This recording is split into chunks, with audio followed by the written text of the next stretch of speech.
There are moments in life when the soul whispers more than the world screams. In these moments, when the noise fades and the silence becomes sacred, we begin to hear what truly matters. In the stillness of early morning or the quiet breath before sleep, there is a space where wisdom is not taught but remembered, not shouted, but softly revealed. And it is there that we start to understand, strength is not about resistance, but about flow.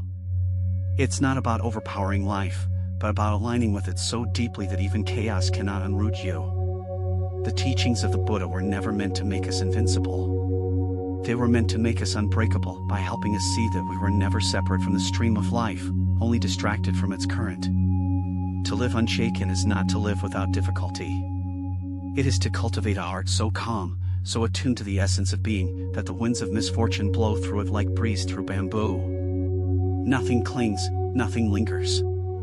It is not that storms cease to come, it is that we cease to resist them. In Buddhist thought, true resilience is born not from force but from inner harmony. It is the art of meeting life as it is, with presence, with humility, with awareness. And this kind of strength is not inherited. It is cultivated through habit. Daily, quietly, consistently. This audiobook is a path, not a path away from the world, but a path back to yourself.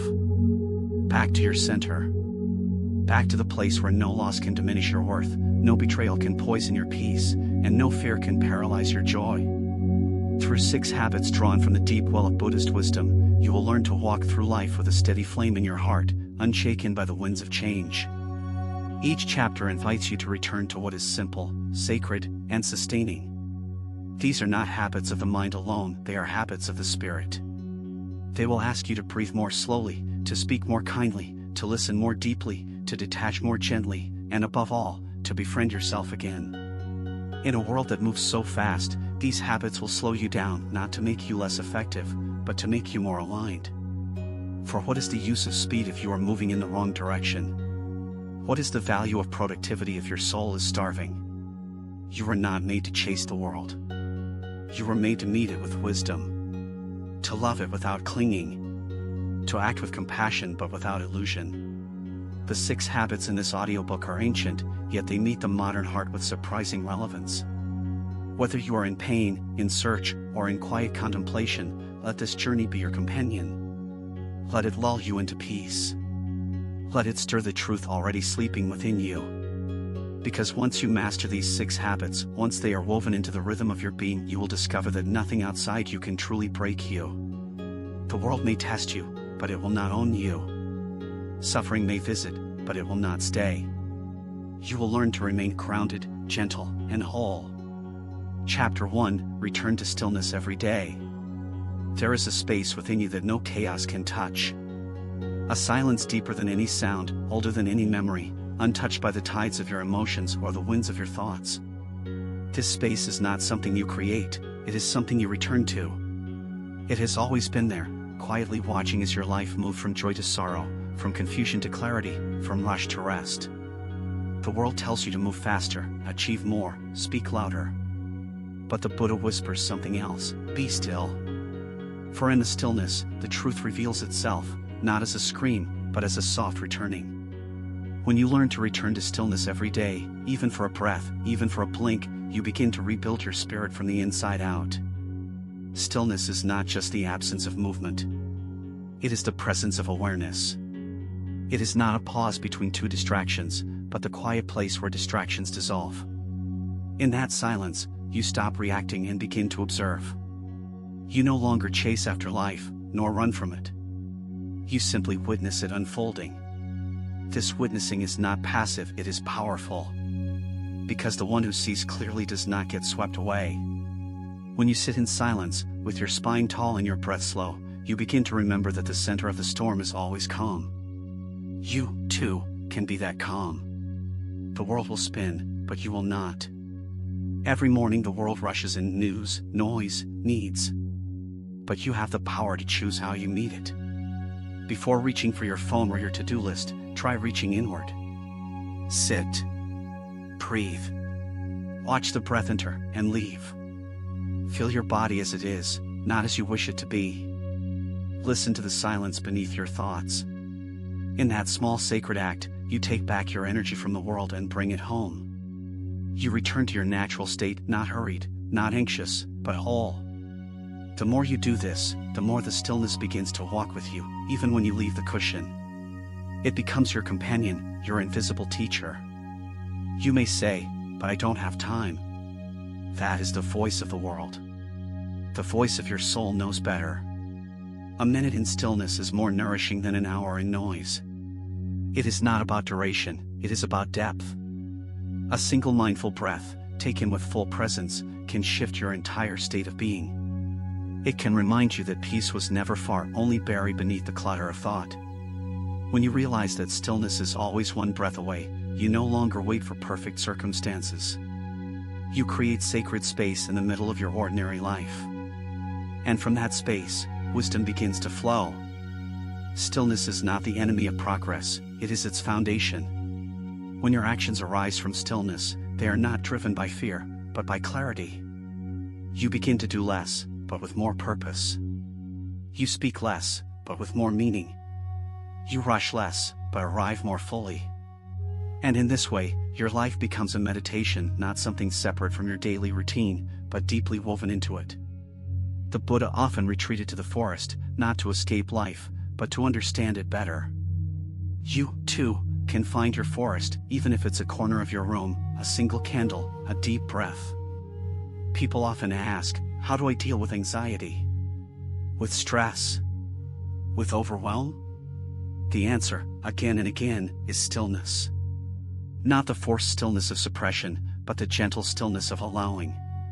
Sit with your fear, without feeding it. Breathe with your tension, without resisting it. Be with your restlessness, without trying to fix it. Just be. And watch what happens. In the beginning, your mind will rebel. It will scream. It will fidget. But if you stay, like a mountain in the wind, it will eventually settle. Not because you fought it, but because you allowed it. The world celebrates action, but forgets that the most powerful actions are born in stillness. A mind at rest sees clearly. A heart at peace chooses wisely. When you cultivate the habit of returning to stillness every day, you stop reacting and start responding. Your life becomes less about surviving and more about living. You listen more. You judge less. You forgive faster. You become a safe place, not just for yourself, but for others too. Your presence becomes medicine. And you begin to realize, peace is not something you find. It is something you remember. Stillness also teaches you something else. You are not your thoughts. You are the space in which thoughts arise and fall, like waves in an ocean that remains unchanged. When you identify with every passing thought, you suffer. But when you rest in the awareness behind the thought, you find freedom. This is why the practice is not about stopping your thoughts, but about seeing them clearly. And in seeing, you are no longer caught. The bird of your mind may flutter wildly, but you are the sky, vast, open, unmoved. In this sacred pause, you begin to hear the soft voice of intuition, the voice that is often drowned out by the noise of fear and habit. This voice doesn't shout. It doesn't rush. It whispers. And only in stillness can you hear it. It tells you when to move and when to rest, when to speak and when to stay silent, when to hold on and when to let go. The more you listen, the stronger it becomes. And with it, your trust in life deepens. So today, and every day, return to stillness. Not to escape the world, but to return to yourself. Let it be your morning prayer, your evening anchor, your midday refuge. You don't need a temple or a forest. Just a breath, a pause, a willingness to come home. For in that home, nothing can break you. You are whole, you are safe, and you are already free. Stillness is not something the world will hand to you. It is something you must gently claim for yourself, each day, as an act of devotion. The currents of modern life are fast, urgent, demanding. But no matter how loud the river roars, beneath it runs a deeper stream, a stream that moves slowly, gracefully, and always returns to the ocean of peace. Your task is not to fight the river, but to remember the stream beneath it. That stream is your inner stillness. And though the world may never stop pulling, you can choose to stop resisting. You can let go. You can sit. You can breathe. And in that breath, you will find yourself again, not the self of roles and labels, but the self that simply is. Do not wait for perfect silence to begin. Begin where you are. Even in the noise, there is silence within you. Even as traffic hums and people speak and your mind spins, there is a deeper place that watches without disturbance. Go there. Close your eyes if you must. Feel the breath in your chest. Let your shoulders drop. You are not broken. You are simply tired of being pulled. And in this sacred moment, you give yourself permission to return not to a place, but to a state. A state of openness. A state of quiet love. In this return, you need not do anything. Stillness is not about doing. It is about being.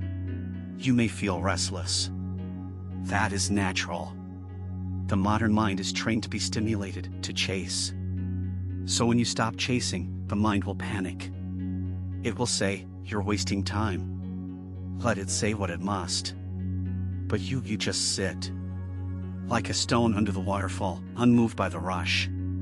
The longer you stay, the more the restlessness softens. It is not that the restlessness disappears, but that your relationship to it transforms. You are no longer at war with your own mind. You become its compassionate observer. And in that observation, something begins to shift. The water's calm. The breath deepens. The heart opens. Stillness is where the false falls away. All the identities you were, the achiever, the warrior, the caretaker, the doubter, they begin to dissolve. Not because they are wrong, but because they are temporary. In the stillness, you remember your eternal self. The self that is not defined by what it does, but by what it is. You are awareness. You are presence. You are love, before it is given or received. You are peace, before it is disturbed or restored. And this remembrance is the beginning of true power, a power that does not dominate, but radiates. A power that does not fight, but flows. The beauty of stillness is that it asks nothing of you but your willingness to be with what is. No fixing, no forcing, no judging. Just being. In a world obsessed with becoming, stillness invites you to simply be. And in that being, something magical happens, healing. Not the loud kind, but the quiet kind. The kind that stitches wounds with silence. The kind that replaces answers with acceptance. The kind that doesn't ask why me, but breathes, "Here I am." That is the healing you've been looking for. And it lives in the stillness you often overlook. When you make stillness a habit, you begin to see its ripple in every part of your life. You speak with more care. You move with more grace. You choose with more clarity. Because you are no longer reacting, you are responding. You are no longer pulled, you are rooted. And in that rootedness, there is a freedom the world cannot give nor take away. You stop needing everything to go right because you know that even when things go wrong, you can remain at peace. This is not escape. This is mastery. And it begins not with control, but with surrender. Let yourself surrender. Let yourself soften. Let go of the idea that you must hold everything together. You are not here to carry the world. You are here to be part of it, with presence, with peace, with trust. And when you return to stillness, you remember, the weight was never yours alone.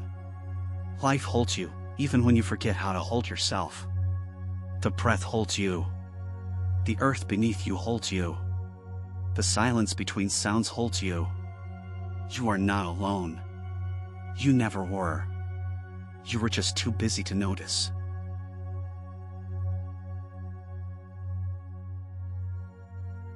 This is why we sit. This is why we return. Not to escape life, but to touch it more deeply. Not to silence the noise forever, but to remember the silence that lives beneath it. Every time you return to stillness, even for a moment, you strengthen your connection to your true self. And from that self, all wisdom flows. You begin to trust your path, not because it's easy, but because you know you can walk it with grace. You begin to face pain, not with fear, but with openness. And even joy becomes more vivid, because you are finally present enough to feel it fully. So take this habit and guard it like a sacred treasure. Do not let the day end without returning, even briefly, to stillness. Make it your ritual, your prayer, your medicine. The world will not understand. It may call you lazy, passive, detached, but you will know the truth. You will know that what they see as stillness is really strength. The strength to stop, to breathe, to see clearly.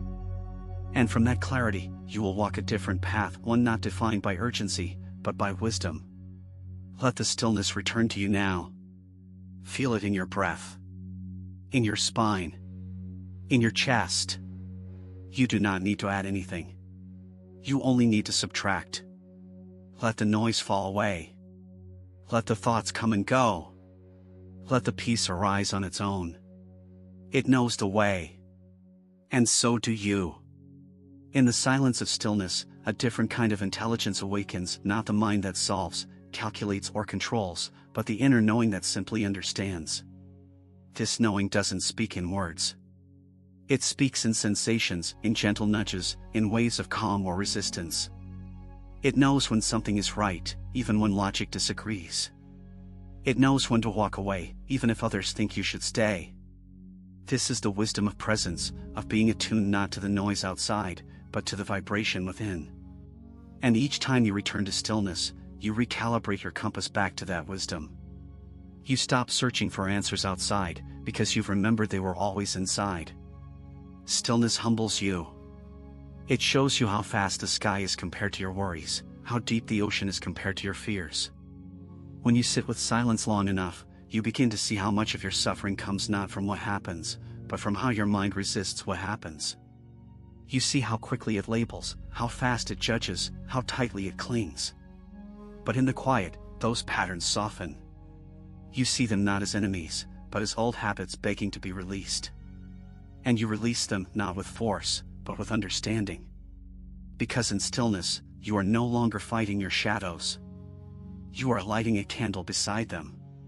There is a moment in meditation, often brief but unforgettable, when the self disappears. Not in a frightening way, but in a liberating way. You are no longer your name, your story, your worries. You are just breath. Just presence. Just awareness resting in itself.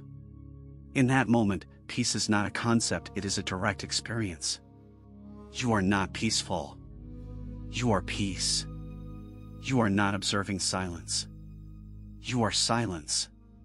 And in that space, there is no struggle, no need to prove, no fear of being enough. You are simply held by the now. And the more you taste that moment, the more your life begins to revolve around it. You may wonder how something so simple can change your life. But it is the simplicity that holds the power. Stillness asks for nothing. It sells nothing. It promises nothing, and yet, it gives everything. It gives you back to yourself. It gives you access to a strength that is soft, a clarity that is quiet, a joy that has no cause. In a world obsessed with complexity, stillness is your quiet rebellion. Your reminder that peace is not something to be earned, but remembered. And in remembering, you begin to live differently, less hurried, less hungry, more rooted in what truly nourishes you. The habit of stillness does not require hours of meditation or perfect posture. It asks only for presence. You can practice it in the space between things, the pause before you speak, the breath before you eat, the moment before you react. Each of these tiny pauses is a doorway back to your center. A chance to ask, am I moving from fear or from love? Am I reacting or responding? Am I present or lost in thought? These questions are not interruptions. They are awakenings. They are what turn ordinary moments into sacred ones. And the more you return to them, the more your life becomes a meditation in motion. Stillness also gives you space to feel, truly feel, what you've been avoiding. In the busyness of life, it's easy to push away grief, to distract from loneliness, to numb out discomfort. But stillness invites it all in. It says, come, sit with me. You are welcome here. And in that welcome, healing begins. Because what we feel fully, we can finally release. What we face with gentleness, we no longer have to fear. Stillness does not promise comfort, but it does promise truth. And in the end, it is truth, not comfort, that sets us free. In the quiet, you also remember your connection to life itself. The wind becomes a teacher. The trees become mirrors. The sun on your skin becomes a blessing. You no longer walk through the world half asleep, missing the miracle in each breath. You begin to notice how life supports you in every moment, the air that fills your lungs, the ground that holds your steps, the light that warms your days. These are not small things. They are sacred things. And stillness gives you the eyes to see them again, not with the mind of routine, but with the heart of reverence. You may not always feel the shift at once. Sometimes the stillness feels empty, boring, even uncomfortable. That is normal. It is the detox of the soul. You are not doing it wrong. You are simply unlearning the habit of constant stimulation. Give it time. Let the silence do its work. Stillness is not a performance. It is a return. And like the moon returning each night, even after clouded skies, your peace will return too, softly, faithfully, without needing to prove itself. Let each day begin and end with this return. Not as an obligation, but as a gift to yourself. A promise that no matter how loud the world becomes, you will always come back to the quiet. A vow that your soul will always have a home within you. This is your foundation. Your invisible sanctuary. And no matter how many storms come, nothing can tear it down. So sit. Breathe. Let go. And remember, the stillness you seek is already here. It has been waiting for you, patiently, lovingly, through every season of your life. All you must do is return.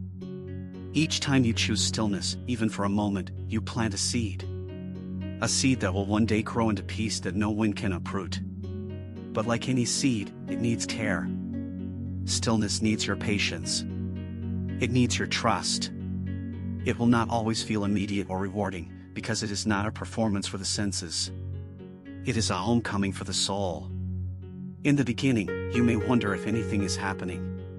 You may sit in silence and feel only fidgeting, restlessness, boredom. But beneath that surface, a quiet reordering is taking place. You are not failing. You are softening. You are unwinding centuries of noise in your bones. Stillness is an act of self-respect. It says, I am worth my own presence. In a world that celebrates the chase, achievement, comparison, noise, choosing to sit quietly with yourself is radical. It is revolutionary. It is how you reclaim your time, your mind, your life. You no longer live only outward, chasing approval, chasing applause, chasing security. You live inward too, drawing strength from something deeper than external success.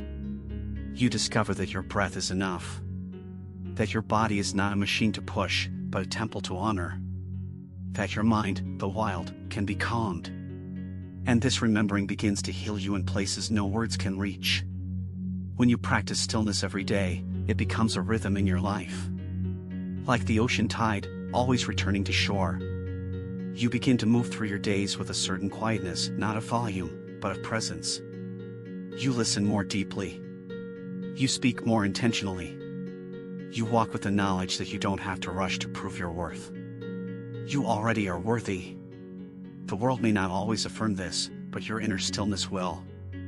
And that is enough. You become less reactive, because you have touched the part of you that does not need to defend or explain. That part simply is. Stillness also sharpens your perception. You begin to see not just what is happening, but what it means. You notice the tension in your shoulders when you're pushing too hard. You notice the tiredness in your chest when you say yes out of guilt. You begin to feel the difference between what aligns with your spirit and what drains your soul. This is not magic. This is awareness. And it is built, breath by breath, in the silent spaces you create. The more still you become, the more clearly you see. Not only the world, but yourself, and that clarity is the root of true wisdom. You do not need to go to the mountains or a monastery to cultivate stillness.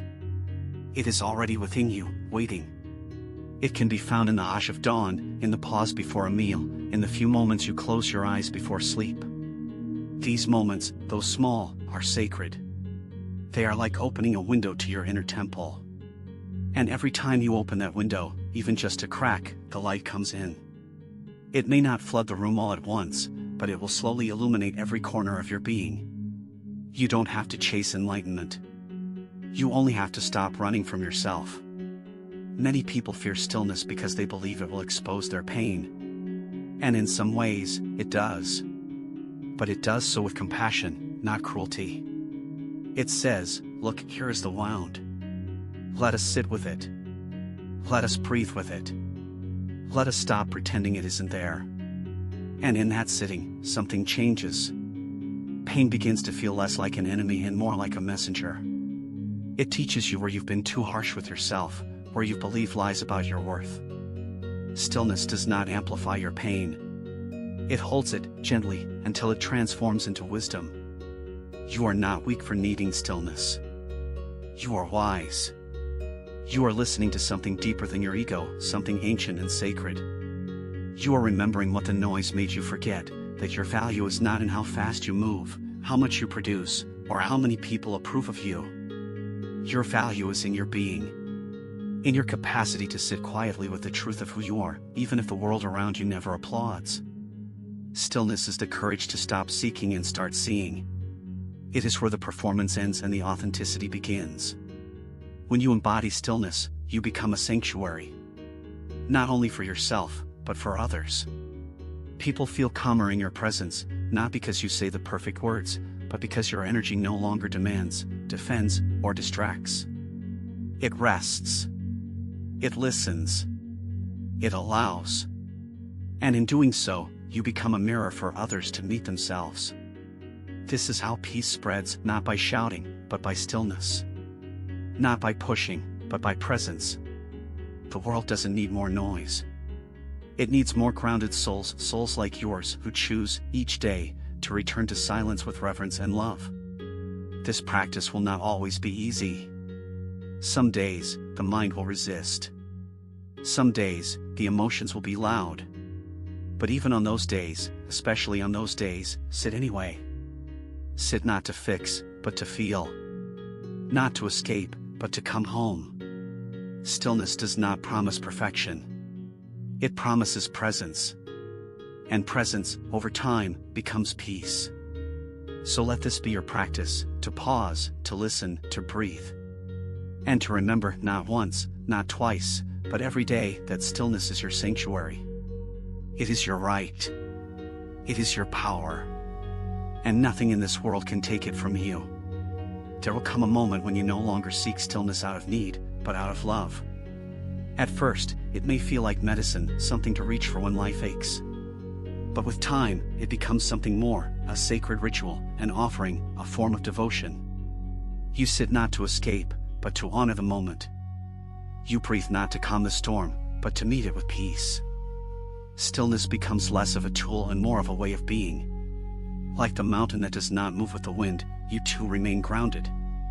Not because life gets easier, but because you've remembered how to return to your center again and again, with grace. The beauty of this return is that it is always available. Even when you forget. Even when you get lost in noise or overwhelmed by life's demands, the door remains open.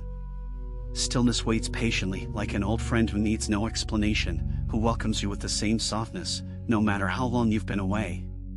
This is the mercy of practice. You do not need to be perfect. You only need to return. And the more you do, the shorter the distance becomes. What once felt like a faraway temple now lives in your breath. What once seemed hidden now pulses through your being. Stillness also deepens your gratitude. In the quiet, the smallest things shine, the softness of your pillow, the taste of water on your tongue, the warmth of the morning sun on your skin. These moments, so easily missed in haste, become treasures. You stop needing more to feel enough. You begin to see how much beauty already surrounds you, how much grace already fills your life. This awareness doesn't come through accumulation. It comes through slowing down. Through presence. Through the stillness that reveals what was always there. And with gratitude comes humility. In the stillness, you realize you are not the center of the universe, and yet, you are part of something vast and sacred. You are one breath among countless breaths, one ripple in the great ocean of being. This does not diminish you, it frees you. You no longer carry the weight of having to know everything, fix everything, be everything. You trust more.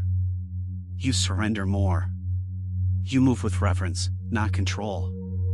And in that surrender, you find a freedom no amount of power can give.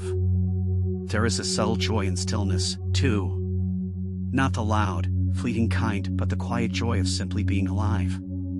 Of feeling your breath rise and fall. Of hearing the rustle of leaves outside your window. Of watching the moon cross the night sky. You do not need entertainment to feel fulfilled. You do not need distraction to feel safe.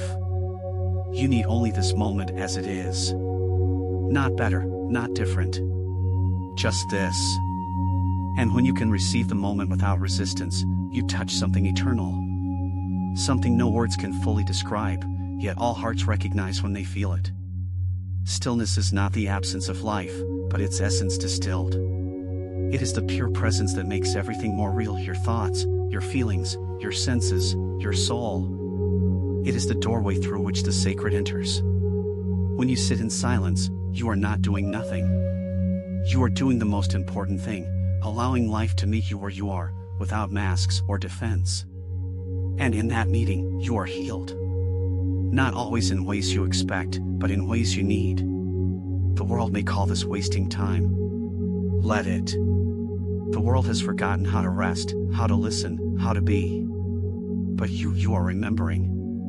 You are reclaiming your right to silence, your right to inner peace. And in doing so, you become part of the healing of the world. Not through loudness, but through presence. Not through argument, but through example. Stillness doesn't shout. It invites. It welcomes. It reminds. So return to it daily, not just when things fall apart, but when things are good too. Make it your morning greeting, your midday breath, your evening prayer. Let it bookend your days and weave itself through your hours. Stillness is not a luxury. It is a necessity. A sacred thread that keeps your life from unraveling. And the more you touch it, the more resilient you become. Because from this stillness, your strength is born. You are not weak for needing quiet. You are wise. You are awake. You are walking the ancient path that all seekers walk, not outward, but inward. Toward truth. Toward peace. Toward the unshakable self. And in that sacred return, you become unbreakable, not because nothing touches you, but because you have found the place within you that nothing can touch. So rest, dear soul. Sit in the hush. Let your breath guide you home. And remember, stillness is not a place you visit. It is who you truly are. Chapter 2: Discipline is freedom. Build inner strength through consistency. Discipline is often misunderstood. The world speaks of it with tones of burden and resistance, as if it were a chain, a punishment, a rigid set of rules meant to suppress joy. But in the teachings of Buddhism, discipline is not punishment. It is love. It is the highest form of self-respect. It is the soul's way of whispering, I am worthy of care. I am worthy of structure that nurtures me. I am worthy of peace that doesn't vanish with every passing mood. Discipline, in its truest essence, is the bridge between our intentions and our transformation. It is the hand that holds us steady when emotions rise and fall, when motivation fades, when the world's distractions come knocking. It is not the harsh voice that demands perfection, it is the gentle reminder that says, return. Begin again. You are capable of showing up for your own healing. We often believe that freedom is the absence of structure, that to be free means to do what we want, when we want, without restraint. But spiritual freedom is something else entirely. It is not chaos. It is not indulgence. It is not living by the whims of the ego. True freedom is to no longer be a slave to compulsion, addiction, fear, or avoidance. It is to be guided, not by fleeting desire, but by deep wisdom. And that wisdom is cultivated through discipline. Every time we rise at the same hour to sit in silence, every time we return to the breath when the mind wanders, every time we choose the nourishing path instead of the numbing one, we strengthen the muscle of spiritual maturity. Discipline is not the enemy of freedom, it is its womb. It births the kind of peace that is not temporary, but rooted. Not loud, but unshakable. Consistency is not glamorous. It is quiet. Often invisible. The world applauds breakthroughs and fireworks, not the slow, daily turning toward wholeness. But transformation does not come in bursts. It comes in repetition.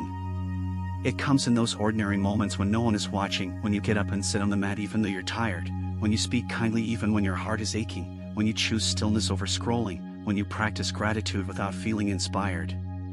These small acts, repeated with care, become the threads that weave an entirely new way of being. And over time, the discipline becomes devotion, not because you are forced, but because you are free. Free to care for yourself. Free to honor the present. Free to become the person your soul has longed to be. Discipline does not ask you to be perfect.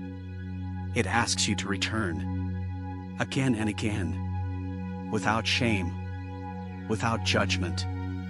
Just return. The path of awakening is not a straight line. It is a spiral. You will circle back to old patterns. You will fall asleep again after moments of clarity. You will forget.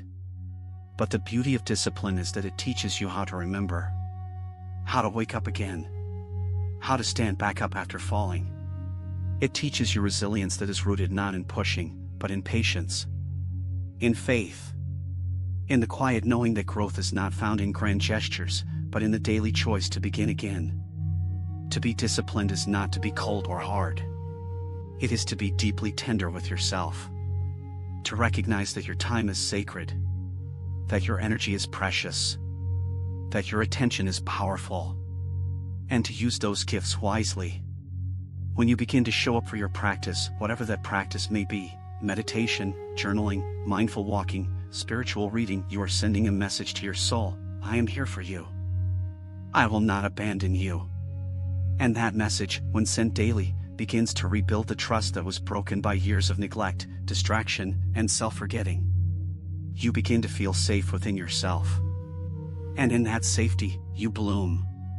The ego will resist discipline. It will say, why bother? Just this once. It doesn't matter. And sometimes, you will listen. That's okay. Compassion is part of the path. But know that every time you choose to return, to sit, to breathe, to care, you reclaim a little more of your power. Not the power that dominates or controls, but the quiet strength that says, I choose presence over habit. I choose growth over comfort. I choose love over fear. This is the power that nothing can take from you. It is not loud, but it is lasting. It is not easy, but it is eternal. You may feel discouraged when results don't come quickly. When the mind is still loud. When your emotions are still raw. But discipline is not about results. It is about relationship. It is about building a new way of relating to yourself, one that is rooted in patience, reverence, and consistency. You are not practicing to get somewhere. You are practicing to remember that you are already here. That this moment, just as it is, contains everything you need to come home to yourself. Let your discipline be kind. Let it be flexible, forgiving, steady. Let it grow with you, change with you. Some days you may sit in silence for an hour. Some days for 5 minutes. Some days you may simply take a mindful breath before sleep. It all counts. It all matters. The point is not how much you do, but how sincerely you return. And each return is a victory, a quiet celebration of your inner strength, your unwavering intention to live with peace and purpose. So begin today, with one small act of care. And repeat it tomorrow. And the next day. And the next. Let it become your rhythm. Let it become your root. For in this daily return, you will discover the freedom your soul has always known, the freedom that lives not in doing whatever you want, but in being who you truly are.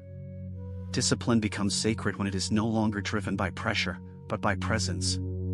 When you rise each day and greet the morning not as a checklist to conquer but as a space to return to yourself, you are no longer performing life, you are living it. That is the quiet shift discipline brings. It turns habits into prayers. It transforms simple actions, sitting in silence, washing a bowl, walking slowly, into rituals of awareness. It's no longer about control.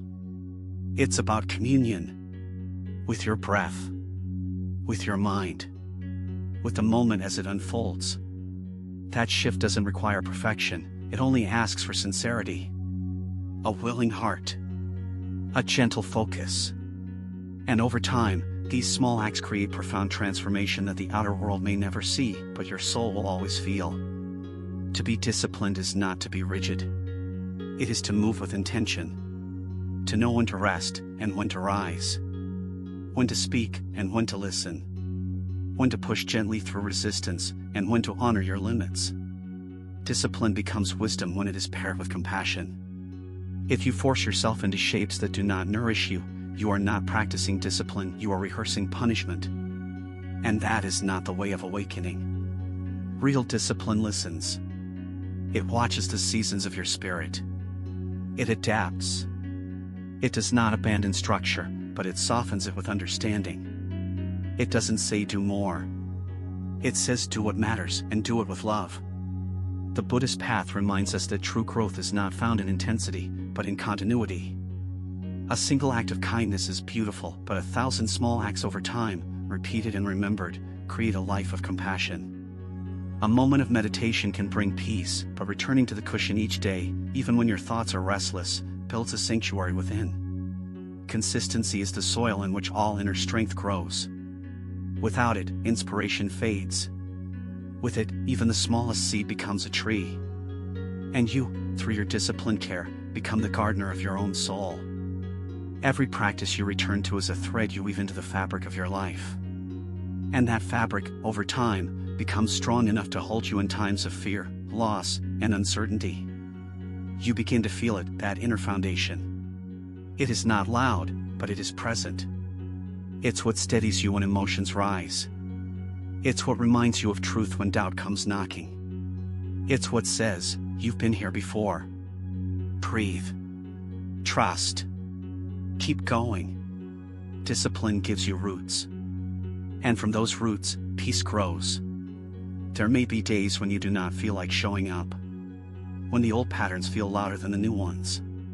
When restlessness, fear, or fatigue tempt you to skip the practice, silence the alarm, scroll instead of breathe.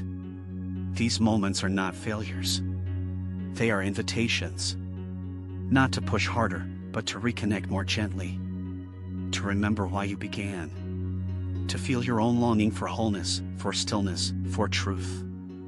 And then, not with judgment, but with love, to return. That is the heart of discipline, the return. Always the return. You are not building a cage. You are building a temple. One brick at a time. One breath at a time. The discipline you choose today is the sanctuary you will rest in tomorrow. And it does not need to be grand. It does not need to impress anyone. It only needs to be true. Sincere. Aligned. Let your life become a simple offering, not to some distant deity, but to the present moment.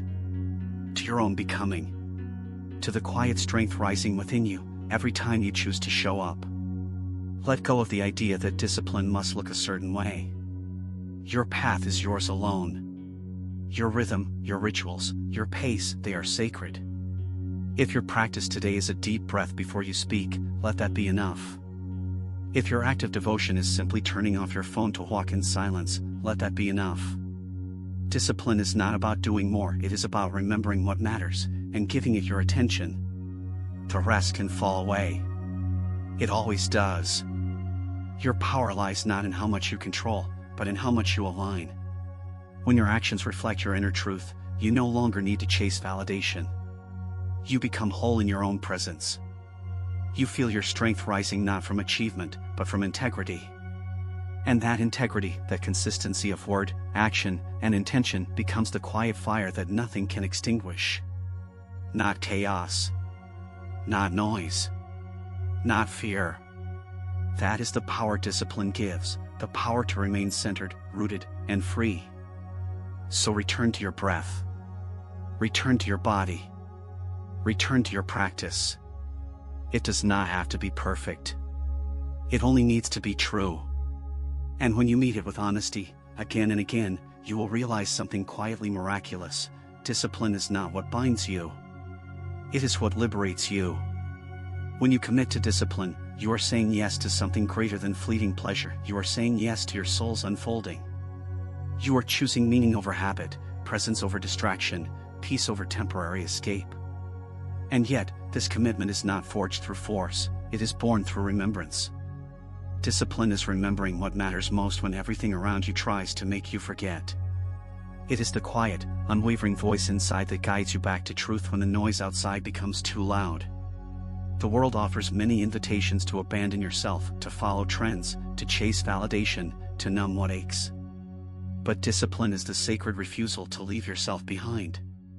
There is a strength that comes not from doing more, but from doing what truly aligns with your spirit. And that strength grows each time you keep your word to yourself, not out of obligation, but out of reverence. You said you would meditate today, and you do. You said you would listen instead of react, and you try. You said you would nourish your body, and you follow through with tenderness. These may seem like small victories to the world, but to your soul, they are monumental. They build trust. They plant seeds. And in time, they bloom into the kind of confidence that no external approval can provide, the confidence that says, I am someone who shows up for myself. The greatest transformations often happen in the quietest moments. Not in the grand declarations, but in the daily return. You don't need to wait for inspiration to strike, or for the stars to align, or for the world to be still. You only need to show up. To sit. To breathe. To feel. To listen. There is a sacredness in that repetition, not because it is new, but because it becomes a doorway to depth. Each time you return to your practice, you are saying, this moment is enough. I do not need to chase what is already here. That is how discipline frees you. It breaks the trance of always needing more. Consistency, when held with gentleness, becomes a form of prayer. A way of saying, I am here, again. Even when it's hard. Even when the mind resists. Even when nothing seems to be changing. Especially then. Because it's in those very moments, the uninspired, the messy, the mundane, that the real alchemy begins. You learn to love not just the light, but the shadow. Not just the clarity, but the confusion. You stop waiting for the perfect moment, and instead meet the moment as it is, imperfect, sacred, enough. Buddhist teachings remind us that practice is not about performance. There is no perfect meditation. No flawless discipline. No enlightened schedule. There is only intention. There is only return. Even the most devoted monks get distracted. Even the most practiced minds forget. But the difference is this, they come back. Over and over. With patience. With humility. With grace. And so can you. That is the invitation of discipline, not to be unshakable, but to be rooted enough to return after every shaking. You may fear that discipline will make you rigid. That structure will strip away spontaneity, or that repetition will dull your joy. But the opposite is true. When you move through life without anchors, your energy becomes scattered. Your mind overwhelmed. Your soul malnourished. But when you root yourself in a steady rhythm, a daily breath, a sacred pause, a mindful practice, you begin to feel more spacious, not less. More creative, not confined. Discipline clears the noise so that joy can rise naturally, not forced, but flowing. Freedom is not the absence of boundaries. It is the presence of right alignment. Think of a river. If it has no banks, it floods and causes chaos. But when it is held with care, it flows with beauty and direction. Your life is the same. Without gentle structure, your energy spills into places that deplete you. But with discipline, your energy becomes focused, nourishing, powerful. And that focused energy becomes the source of your strength, not the strength that dominates, but the strength that carries, holds, and heals. It is okay if some days you forget.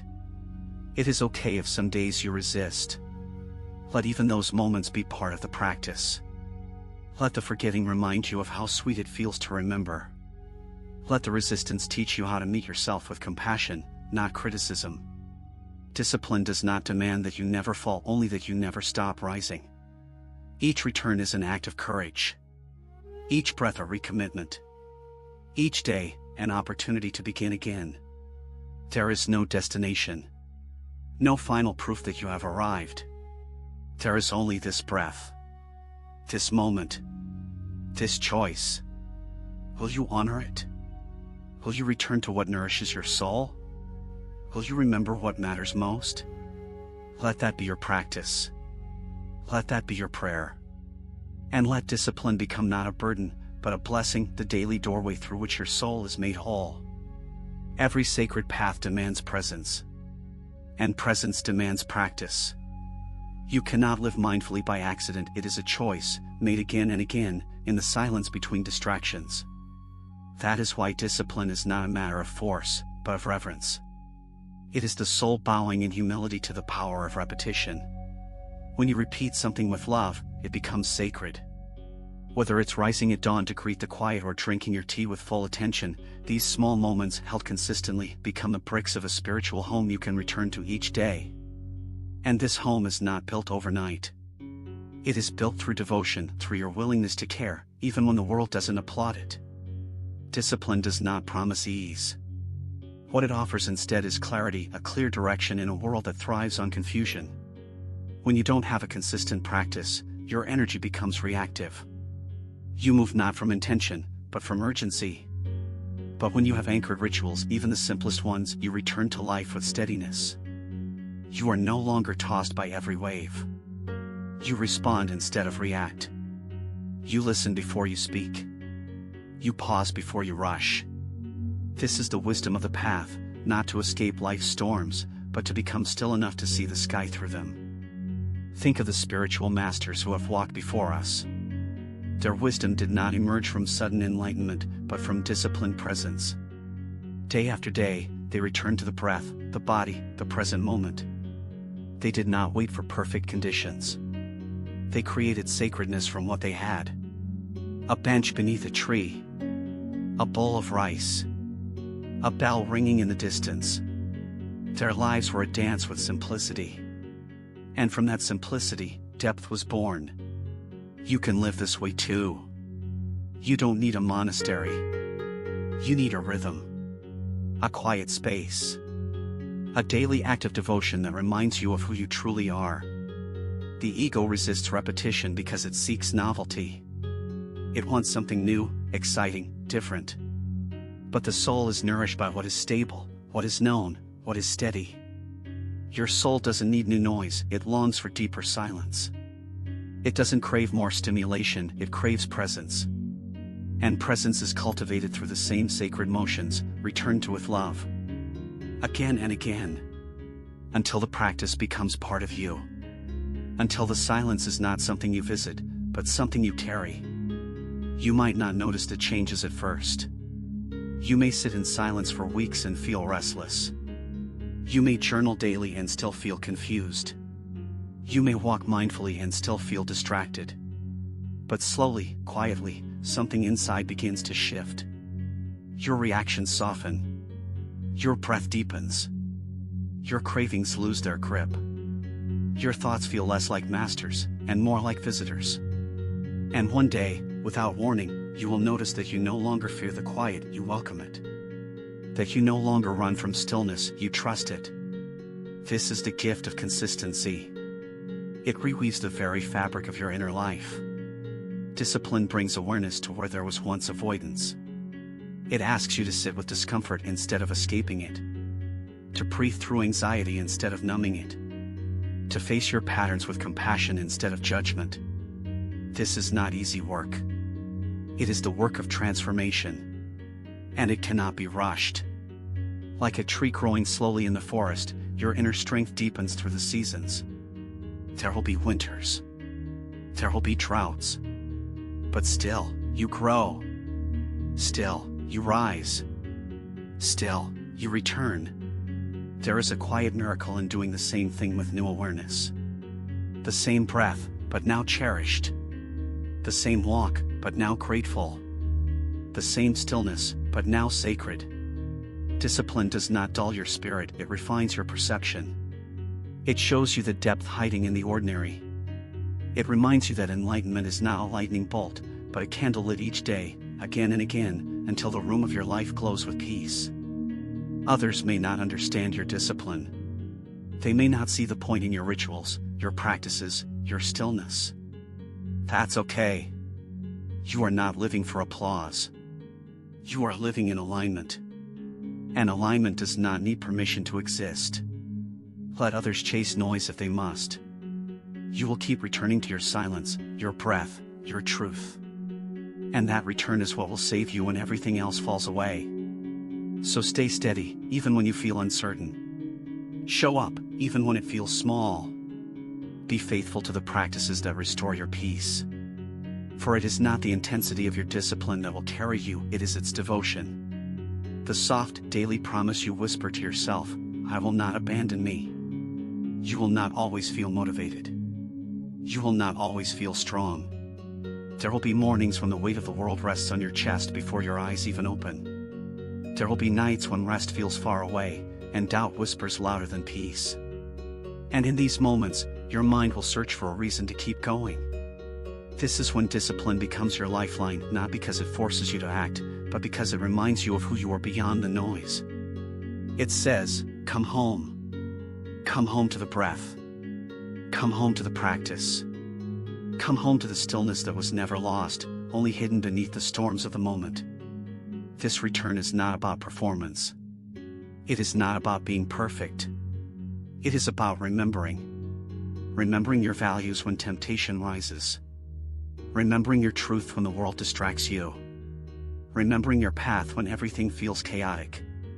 And even if your return is clumsy, even if your thoughts wander, even if your body resists, the return itself is a sacred act. Each time you show up, you affirm, my peace matters. And that affirmation, over time, becomes a quiet force that nothing can shake. When you commit to discipline, you are not simply committing to action, you are committing to love. Love for yourself. Love for your future. Love for the stillness that nourishes your soul. Discipline is a form of care. It is how you tend to the garden of your spirit, even when the soil feels dry and the sun does not shine. It is how you water the seeds of your healing. And with each drop of devotion, those seeds begin to grow into strength, resilience, clarity. Not overnight, but steadily, silently, faithfully. True discipline is humble. It does not demand that you never fall, only that you rise more gently. That you soften each time you stumble. That you pause, breathe, and begin again with tenderness. And in that rhythm, falling and rising, forgetting and remembering, you begin to see the beauty of imperfection. The beauty of the path itself. For it is not the clean, straight line that transforms you, it is the winding, stumbling, courageous journey back to presence. That is where wisdom lives. Let your discipline be rooted in kindness. Let it be flexible enough to adjust with your seasons, and strong enough to carry you through them. Some days your practice may be deep and silent. Other days, it may be short and distracted. Still, show up. The intention is what matters. The devotion. The quiet choice to keep loving your path, even when it's hard. Especially when it's hard. For that's when your soul does its deepest work, not in ease, but in the choosing. Eventually, your practice becomes part of you. Not something you do, but something you are. Like the monk who sweeps the temple floor not because it is dirty, but because it is sacred. You return not because you must, but because it feels like truth. Your breath becomes your anchor. Your silence becomes your sanctuary. Your stillness becomes your teacher. And discipline becomes not an effort, but a homecoming. There is a peace that comes from knowing you are honoring your soul each day, not in grand gestures, but in consistent, loving presence. It is the peace of being in alignment. The peace of no longer abandoning yourself. The peace of walking your path with integrity, even when no one sees you. And that peace, once felt, becomes a light that guides you through every shadow. This is the quiet revolution that discipline brings. You stop waiting to be rescued, and start realizing you've had the key all along. The key was in your breath, in your choice to return, in your daily acts of love. And through them, you discover a freedom that no one can take, the freedom of a soul that stands rooted, unwavering, whole. So keep returning to your breath, to your truth, to your sacred rhythm, even when it's messy, even when it's silent, even when it hurts. Keep showing up. For in the end, discipline is not a chain, it is the path to remembering your own sacred power. Chapter 3, Be Present, Not Perfect, Finding Freedom in the Now. The world often tells you to strive for perfection, to do more, be more, achieve more, control more. It whispers that you are not enough unless you are flawless. But Buddhist wisdom gently offers another path, the path of presence. It tells you, you are not here to be perfect. You are here to be awake, to feel fully, to breathe deeply, to walk each step as if it matters. Because it does. Perfection is an illusion, a constantly shifting mirage that always lives just beyond your reach. But presence is real. It is here. It is now. It is the only place where life truly exists.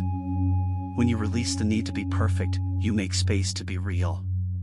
You begin to soften, to listen, to allow yourself to be as you are, not as the world expects you to be. This is not about giving up. It is about waking up. Waking up to the beauty of the moment you are already in. Waking up to the breath that fills your lungs without your asking. Waking up to the miracle of simply being flawed, feeling, evolving, human. And in that awakening, there is peace. A peace that perfection can never offer. Presence asks you to stop trying to edit your life and start inhabiting it. Not to polish the moment, but to feel it. To sit with the full truth of your experience, even when it is messy. Even when it aches. Even when you do not yet understand it. Because in that willingness to be with what is, something sacred begins to unfold. You begin to trust life. To trust yourself. To trust that you are being shaped, not shamed. Grown, not punished. Carried, not abandoned. In the present moment, nothing is missing. Nothing needs to be added or removed. There is no need to prove or perform. There is only this breath, this heartbeat, this stillness. And in that stillness, your soul remembers what it has always known, that peace was never found in perfection. It was found in presence. In being fully here, with all that I. We are often trained to escape the moment. From childhood, we are taught to seek the next thing, the next achievement, the next goal, the next version of ourselves that will finally be enough.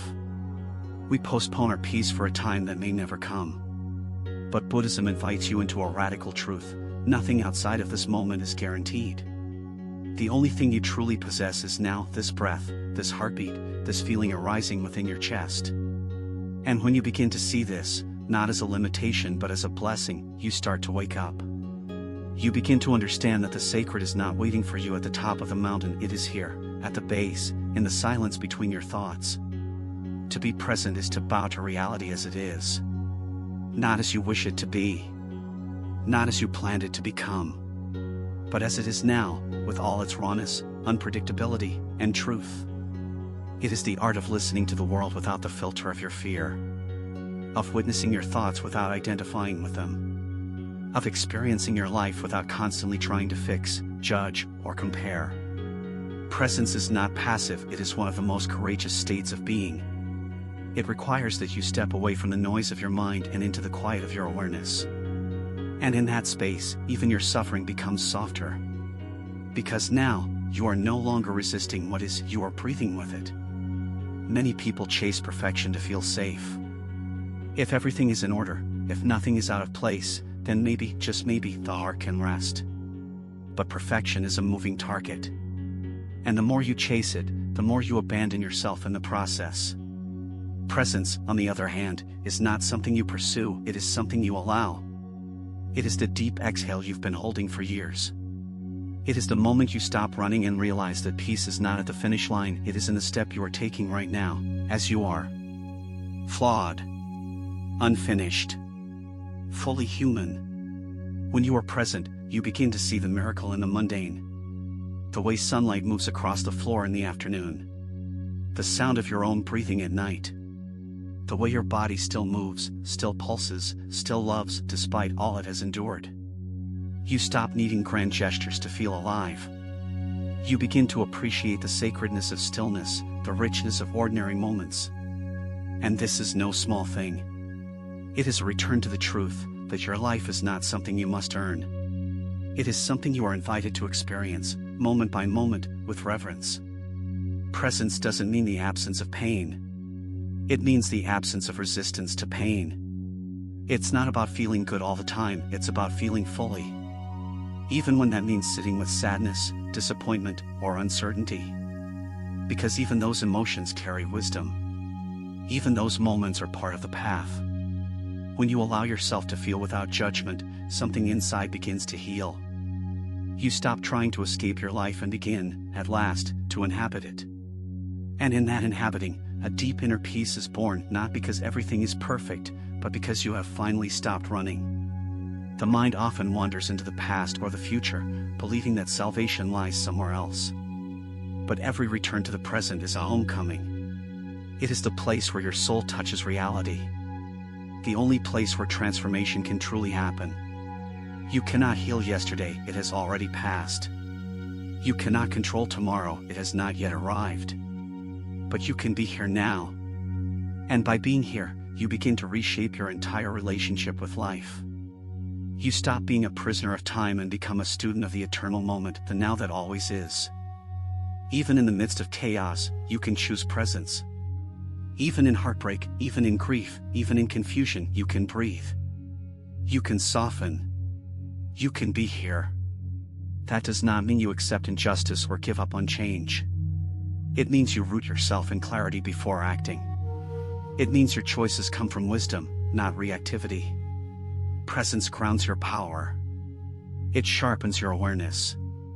It allows you to respond to life instead of being ruled by its waves. And this is freedom, not the absence of difficulty, but the presence of stillness within difficulty. Somewhere along the way, you were told that you had to be perfect to be worthy. That only when you had fixed every flaw, healed every wound, or silenced every doubt could you finally rest. But Buddhism teaches you the opposite. You are already enough. Already whole. Already sacred, not because you've achieved something, but because you exist. And presence is the practice of remembering that truth over and over again. Each breath is a blessing. Each moment is an invitation to wake up and come home to yourself. Your imperfections are not blocks to presence, they are bridges. They are the places where your humanity and your divinity meet. Where your struggles teach you compassion. Where your pain deepens your wisdom. Where your vulnerability becomes a doorway to connection. You don't need to clean yourself up to be spiritual. You need only to show up. To sit with what is real. To listen. To soften. And in doing so, you discover that presence was never about becoming something, it was always about being here, as you are. So today, let yourself be enough. Let this moment be enough. Let the breath you're taking right now be the only proof you need that you belong. You don't have to chase a better version of yourself. You don't have to fix this moment. You only have to be in it fully, tenderly, honestly. And in doing so, you return to the deepest truth: you are never broken. Only waiting to be here. Presence is not a concept to be understood, it is an experience to be lived. You cannot think your way into the present moment, you must feel your way into it. It begins with the breath. Not some perfect breath, but the one you're taking now, exactly as it is. Shallow or deep, smooth or jagged, it doesn't matter. What matters is that you notice it. That you bring your awareness to this subtle rhythm of life moving through you. It is in this noticing that everything begins to shift. Suddenly, your thoughts quiet just enough. Your heartbeat slows. The world, once chaotic, starts to feel more spacious. And in that space, you remember, I am alive. I am here. I am enough. Too often, we chase extraordinary moments and overlook the sacredness of the ordinary. We want enlightenment in the mountains, but ignore the miracle in washing the dishes, folding laundry, or walking to the store. But Buddhism reminds us that now is the only temple that matters. It is the only place where awakening can happen. If you cannot be at peace in your daily life, you will not find peace on any retreat. The true path is not hidden in distant lands, it is hidden in plain sight, within each humble moment you usually overlook. Being present is not about having no thoughts. It is about not getting lost in them. The mind will wander, that is its nature. But presence is the practice of returning. Returning again and again, without judgment. Like training a puppy, you gently call your awareness back, here, now. And each return is a moment of liberation. A crack in the illusion. A brief but powerful glimpse of truth. Over time, these moments string together like beads on a mala, creating a life threaded with mindfulness, compassion, and grace. There will always be something that pulls you away from the now: worries, plans, regrets, distractions. But presence does not require a perfect setting. You do not need silence to be still inside. You do not need clarity to feel grounded. You only need the willingness to pause, to breathe, to notice. And in that small act, you reclaim your power. Because when you are present, life no longer controls you. You meet it with open eyes, an open heart, and a mind rooted in clarity. There is a unique peace that blossoms when you stop fighting with reality. When you no longer argue with what is. This does not mean becoming passive or giving up on change. It means you stop resisting the moment long enough to understand it. Only then can you respond with wisdom instead of reaction. Presence creates space between stimulus and response. And in that space lives your freedom, the freedom to choose peace over panic, love over fear, stillness over struggle. When you expect yourself to be perfect, you create tension in every step. You hesitate, overthink, hold back. You become more concerned with the appearance of your life than the truth of it. But when you choose presence, you loosen that grip. You allow life to unfold naturally. You trust that even in your mistakes, even in your awkwardness, even in your uncertainty, something meaningful is still taking place. You stop needing to get everything right and start getting real. And from that realness, true connection and true peace emerge. Perfection is obsessed with the destination. Presence falls in love with the process. It notices the way your fingers tremble with emotion. The way tears rise and fall like tides. The way joy flickers in quiet moments when no one is watching. It teaches you to savor rather than rush, to listen rather than assume, to witness rather than fix. And in that slowness, you begin to experience life not as a checklist, but as a sacred unfolding, messy, beautiful, alive. You are not behind. You are not broken. You are not failing. You are simply here learning how to return to yourself.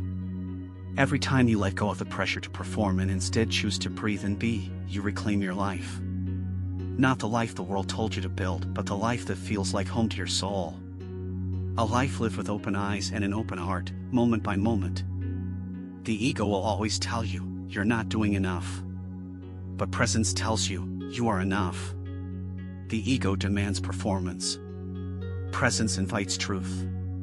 And the more you dwell in the now, the more you see that your value was never tied to your output. You were never meant to be a machine. You were meant to feel, to rest, to connect, to awaken. And every breath you take in awareness is a step toward reclaiming that birthright.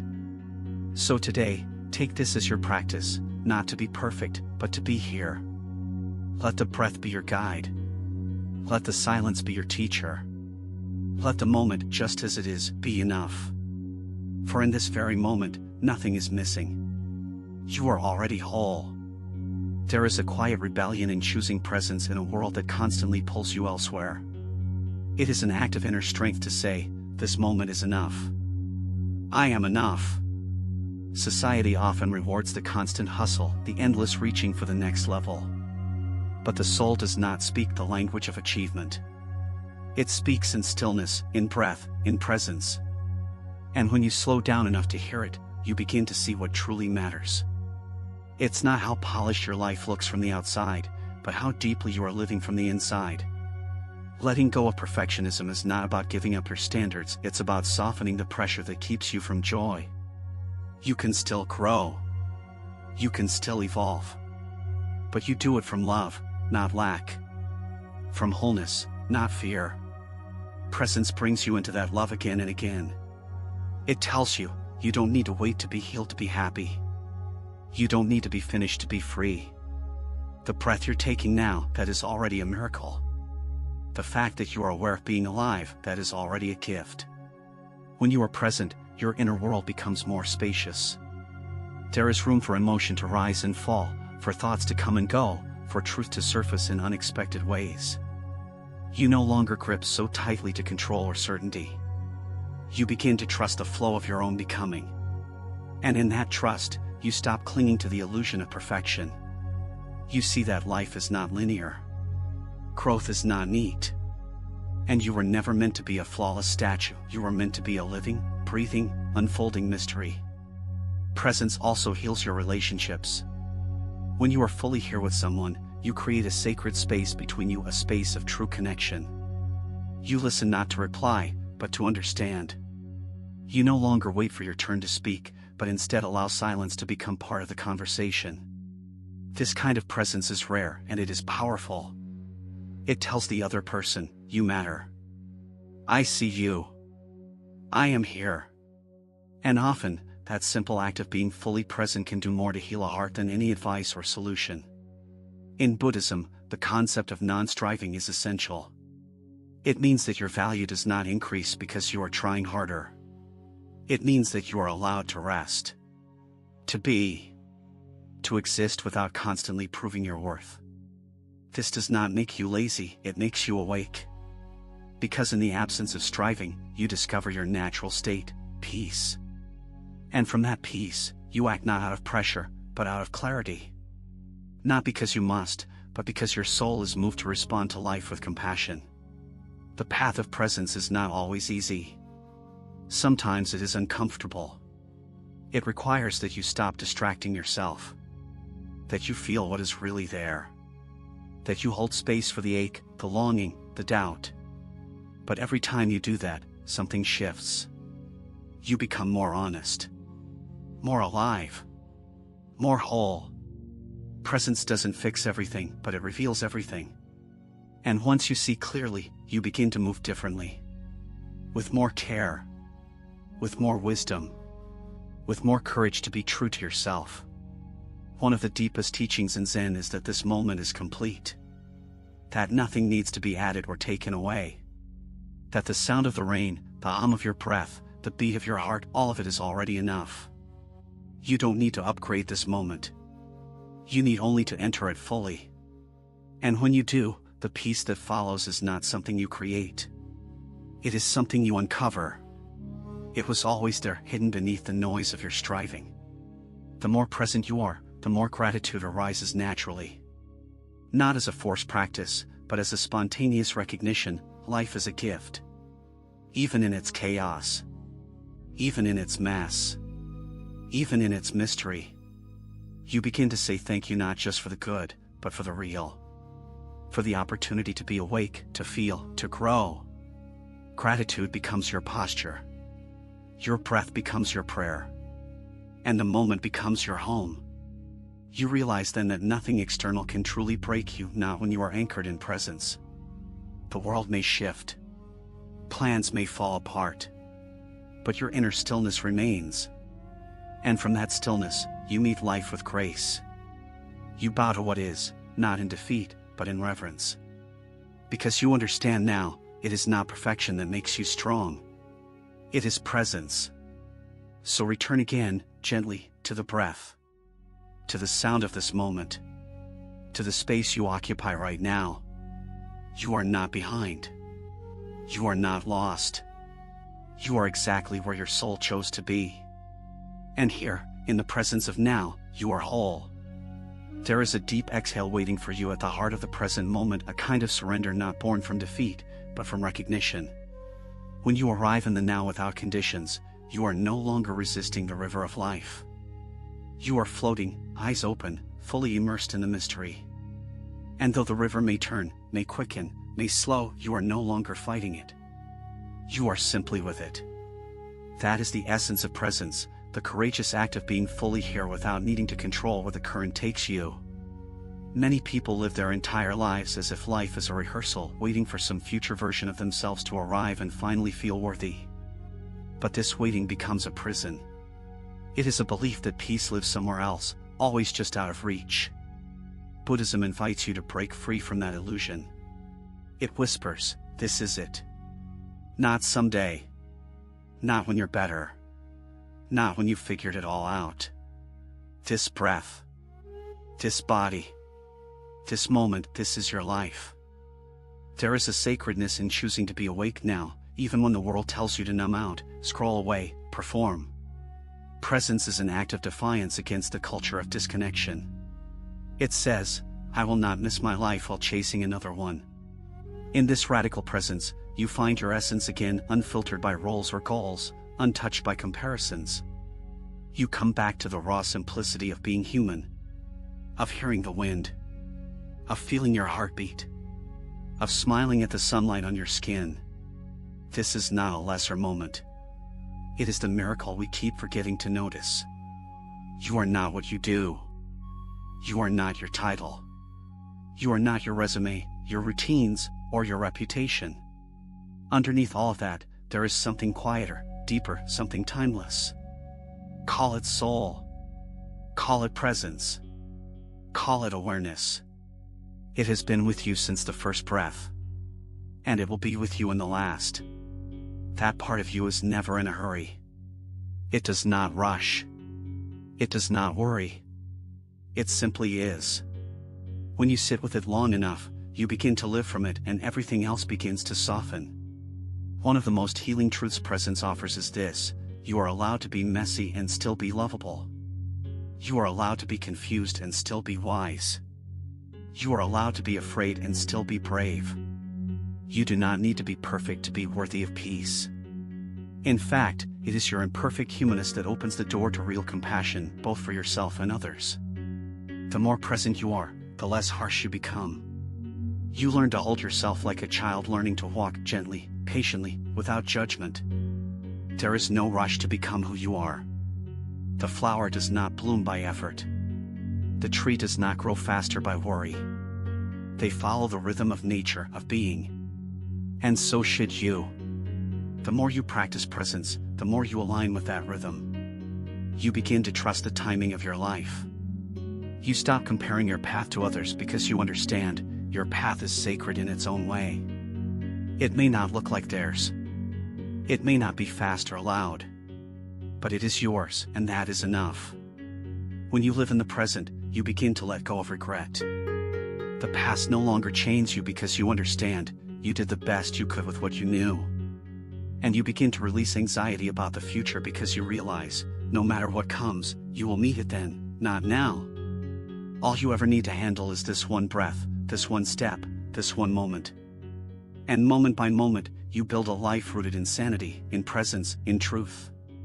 You stop asking, am I doing this right? And start asking, am I here for it? Whether it's joy or sorrow, success or silence, laughter or loneliness, you are fully present for it. And in that presence, life no longer feels like something to chase or fix. It becomes something to honor. You become the quiet witness of your own unfolding, held by the breath, anchored in the now, no longer grasping or resisting, just being. So take this moment, here at the end of this chapter, to simply sit and breathe. Let the words settle. Let the silence speak. Let your body soften. You are not behind. You are not too late. You are not broken. You are breathing. You are listening. You are here. And here, in this very now, you are more than enough.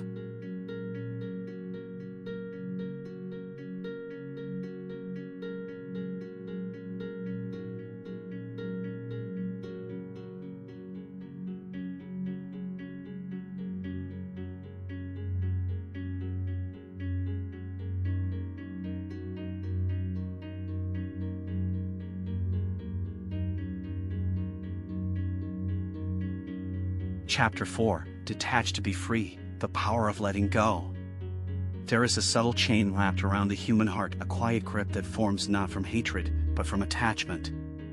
Attachment to how things should be, to how people should act, to how life should unfold.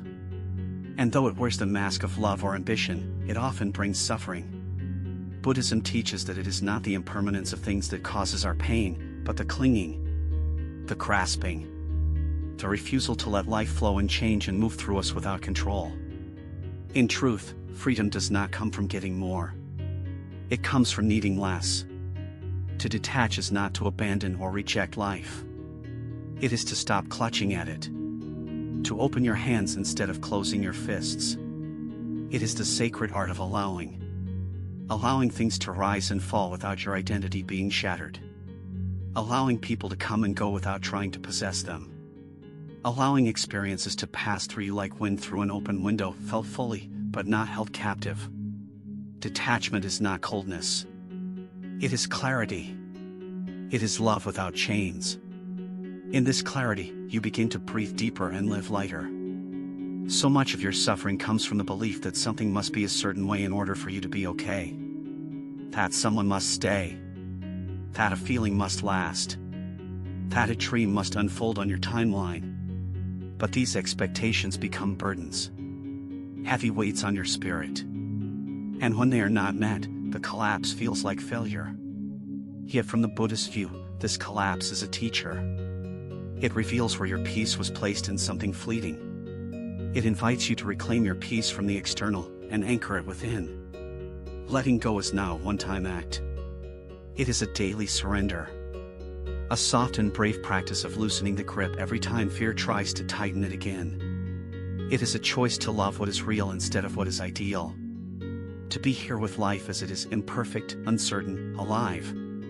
The tree does not cling to its leaves when autumn comes. It lets them fall, trusting the wisdom of the season. In the same way, you must learn to trust the seasons of your life. Not all things are meant to stay. And not all loss is a punishment, some are permissions for new growth. Your attachment often disguises itself as protection. If I hold on tighter, I won't be hurt, it whispers. But in truth, it is the holding that creates the hurt. The fear of loss becomes a constant companion. The mind creates stories. What if they leave? What if this ends? What if I fail? But detachment interrupts those stories. It says, yes, that may happen and I will still be whole. That is power. That is freedom. To not be owned by outcomes. To not fear change. To live with open palms and a steady heart. Imagine how light your life could feel if you were not trying to manage the uncontrollable. If you could let people be who they are, not who you want them to be. If you could release the need to be understood, liked, admired, and instead rest in your own authenticity. Detachment offers you that gift. It does not strip away love. It refines it. It removes the fear, the neediness, the dependency. What remains is a quieter, purer love, one that says, I see you as you are, and I will not cling. I will simply love and let be. The Buddhist master Ajahn Chah once said, if you let go a little, you will have a little peace. If you let go a lot, you will have a lot of peace. If you let go completely, you will have complete peace. This is not about rejecting the world. It is about ceasing to be imprisoned by it. You still care. You still act. But you are no longer consumed. You move with grace instead of grasping. You show up without needing to possess or prove. And in that posture of inner spaciousness, life begins to flow more freely through you. Detachment is not disconnection. It is deep connection without fear. Without the anxiety of losing it. It is knowing that everything is temporary, and yet loving it anyway. It is holding a moment like a butterfly in your hands, gently, without needing to cage it. You admire its beauty. You feel its presence. And then, when it flies away, you let it go. Not because you did not care, but because you did. That is the paradox of letting go. The more you release, the more fully you can love what is here. This is not easy work. The ego screams for control. The heart aches to keep what it loves. But the soul, the deeper awareness within you, knows the truth. It knows that freedom comes not from holding tighter, but from trusting more. Trusting life. Trusting loss. Trusting that what is meant for you will not need to be gripped. And what is not meant for you will never stay, no matter how hard you try. In this trust, you begin to experience peace not as a reward, but as a way of being. So breathe into this moment. Ask yourself gently, what am I clinging to? Is it an idea, a memory, a version of yourself, a person, a future? Name it. Honor it. And then ask yourself, softly, can I loosen my grip, even just a little?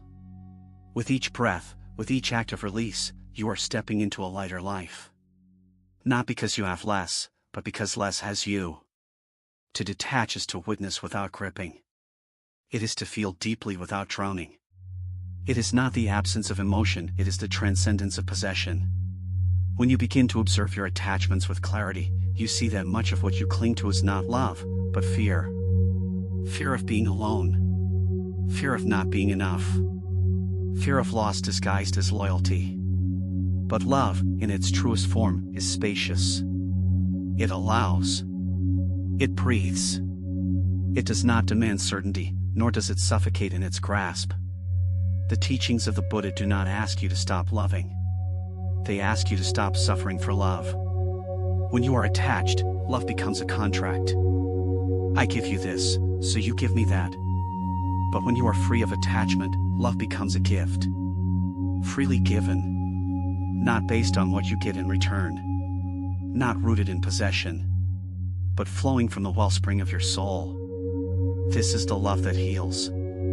This is the love that sets both the lover and the beloved free. There is a sacred silence inside every moment of letting go. Not the silence of absence, but of presence. A quiet knowing that life continues. That you are not diminished by loss. That every ending contains the seed of something new. And while it is natural to grieve what once was, detachment allows you to grieve without collapsing. To honor what was real, while also making space for what will come. That balance is where strength is born, not from resistance, but from resilience. So many of your attachments are to identities you were taught to wear. Roles. Masks. Expectations. You cling to the image of who you think you should be, and suffer every time you fall short. But you are not the image. You are not the perfection you chase. You are the presence beneath all appearances. When you let go of needing to prove your worth, you begin to touch your true nature. One that is not broken, not lacking, not performing. Just being. And in that being, there is such peace. Detachment does not mean not caring. It means caring enough to allow space. It means trusting enough to release control. It means showing up fully, but not letting your joy or worth hang on the outcome. You love with an open hand. You serve with a steady heart. You give with no strings. And that, paradoxically, is what makes your presence so healing. You become a sanctuary, someone who allows others to be free, because you yourself are no longer trapped. You begin to realize that the tighter you hold onto something, the more it slips through your fingers. Like trying to trap water in your hands. But when you open your palms, the water rests gently. Detachment teaches you to hold your life this way, gently. You honor the beauty, you witness the experience, but you do not need to lock it in place. You begin to trust the rhythm of impermanence. And in that trust, a calm joy rises, the joy of being fully present without needing to possess. The practice of non-attachment also frees you from the tyranny of needing things to make sense. So often you suffer because life doesn't match your story. This shouldn't have happened. They shouldn't have left. I should be somewhere else by now. But detachment allows you to release the shoulds and meet life as it is. It does not mean you approve of pain. It means you no longer resist its existence. You respond with compassion, not control. You move forward with grace, not grasping. The more you practice letting go, the more you realize how little you truly need to be whole. The silence becomes enough. The breath becomes enough. The sky above, the ground below, the pulse in your chest, all of it, enough.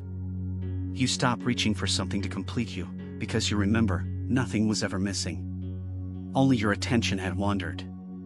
Now, it returns. Now, it rests. Now, it sees clearly again. This clarity transforms your daily life. You stop arguing with what is.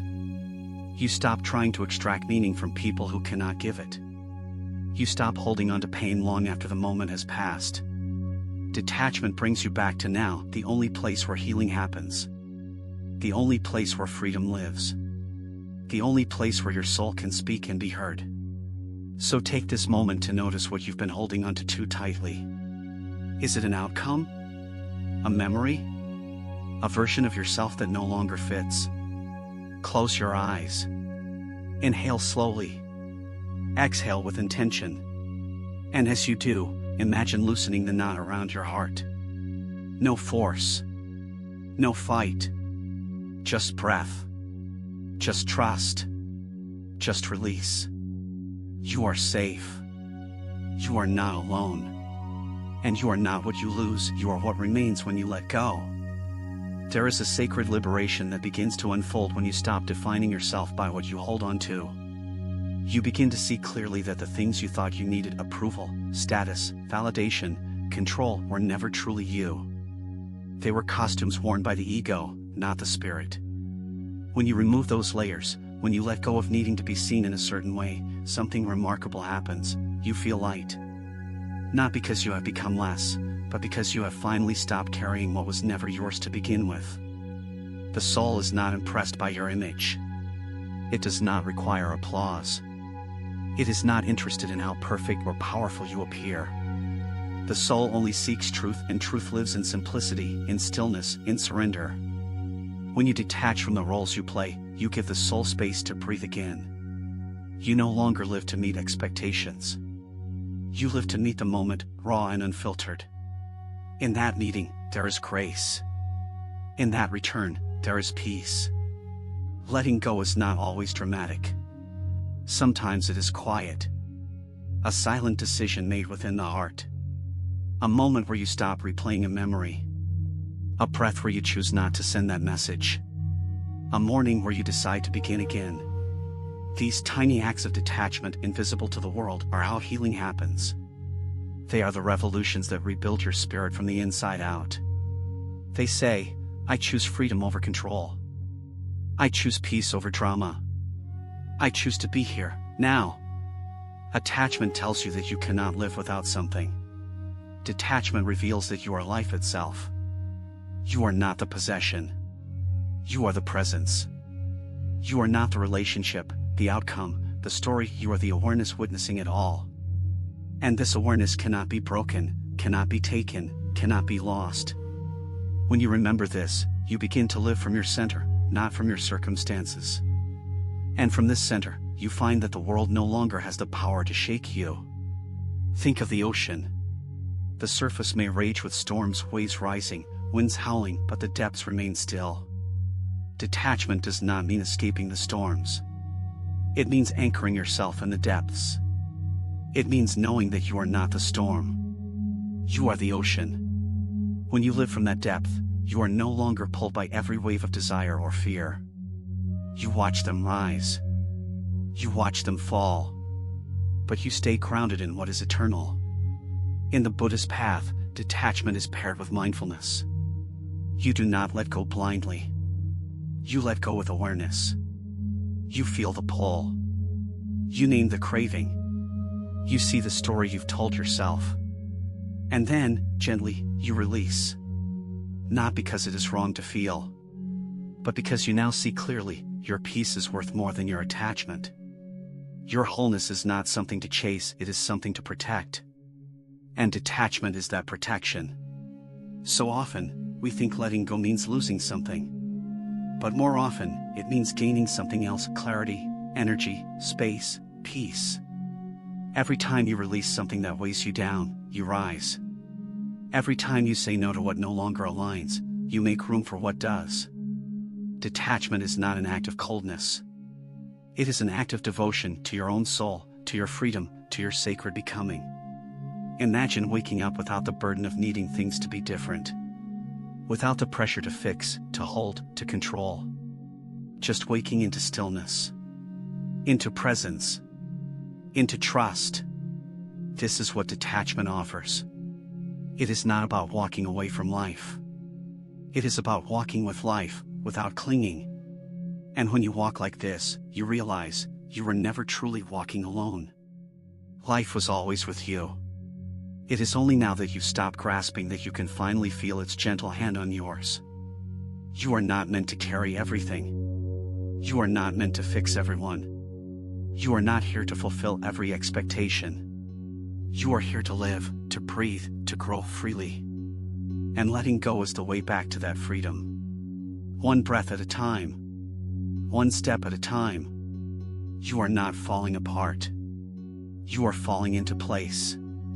And everything you release is clearing the way for everything you are becoming. There is a quiet strength in surrender. It does not shout. It does not fight. It simply releases, and in doing so, it transcends. The teachings of detachment in Buddhism are not about defeat, but about awakening. You are not giving up when you let go. You are waking up from the illusion that holding on was ever the answer.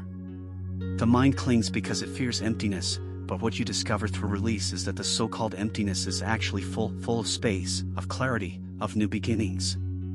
We have been taught to equate letting go with loss. But in truth, many of your greatest gains come only when you've made room for them. The tree does not bloom in spring unless it has let go in autumn. Your soul, too, needs to shed what is dead and no longer serves. That includes thoughts, patterns, relationships, expectations. You must not see this process as cruelty. It is nature's rhythm, playing out through you. Resistance only causes friction. Surrender invites peace. Often, people fear detachment because they mistake it for numbness. But detachment is not the absence of love, it is the purification of it. Love without detachment is possessive, anxious, and heavy. But love with detachment is calm, accepting, and free. It says, I honor you, but I do not own you. It says, I am whole, even when you are far. This kind of love is not found in grasping, it is found in stillness, in presence, in letting life flow through and beyond you. When you cling, you distort reality.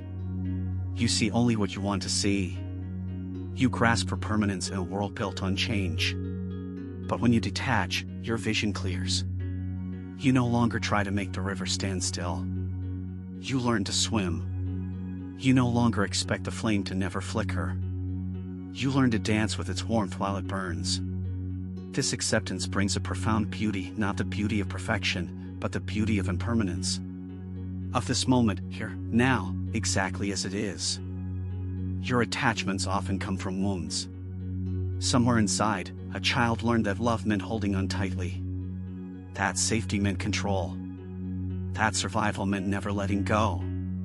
But now, as you walk the spiritual path, you are invited to reparent yourself. To gently say, you are safe now. You do not need to crib. You are not that child anymore. And in that recognition, the grip begins to loosen. The heart begins to soften. The fear begins to fall away like old skin. To live with detachment is to reclaim your energy. Think of how much of your mind is spent worrying about what might happen, replaying what already did, managing others' perceptions, clinging to outcomes. This is sacred energy being wasted. But when you let go, that energy returns to you. And with it comes peace. With it comes power. With it comes the ability to show up fully, because you are no longer entangled in things that are not truly yours to carry. There is nothing passive about detachment. It is a courageous act. It means facing your fears directly. It means choosing trust over tension. It means knowing that no matter what you release, you will remain. That who you truly are is not diminished by what you no longer have. In fact, the more you let go, the more of your true self is revealed. The radiant self. The still self. The eternal self that was buried beneath layers of wanting, needing, fearing. Buddhism teaches that freedom lies in non-attachment, not because life will never hurt, but because you are no longer defined by the hurt. You begin to live with both open eyes and an open heart. You see clearly, and yet you love anyway. You know things change, and yet you pour yourself fully into the now. You are not numbing, you are embracing reality. And reality, in all its impermanence, is a sacred teacher. One who whispers, "Let go, and you will find me." So ask yourself now, quietly and honestly, what is it time to release? Is it a belief? A memory? A fear? A dependency? Name it. Breathe into it. Then imagine it resting in your hands. With your next breath, gently open your palms. See it float away. Feel your body lighten. This is the practice. Not once, but again and again. You may need to release the same thing 100 times, that is okay. What matters is that each time, you become a little more free.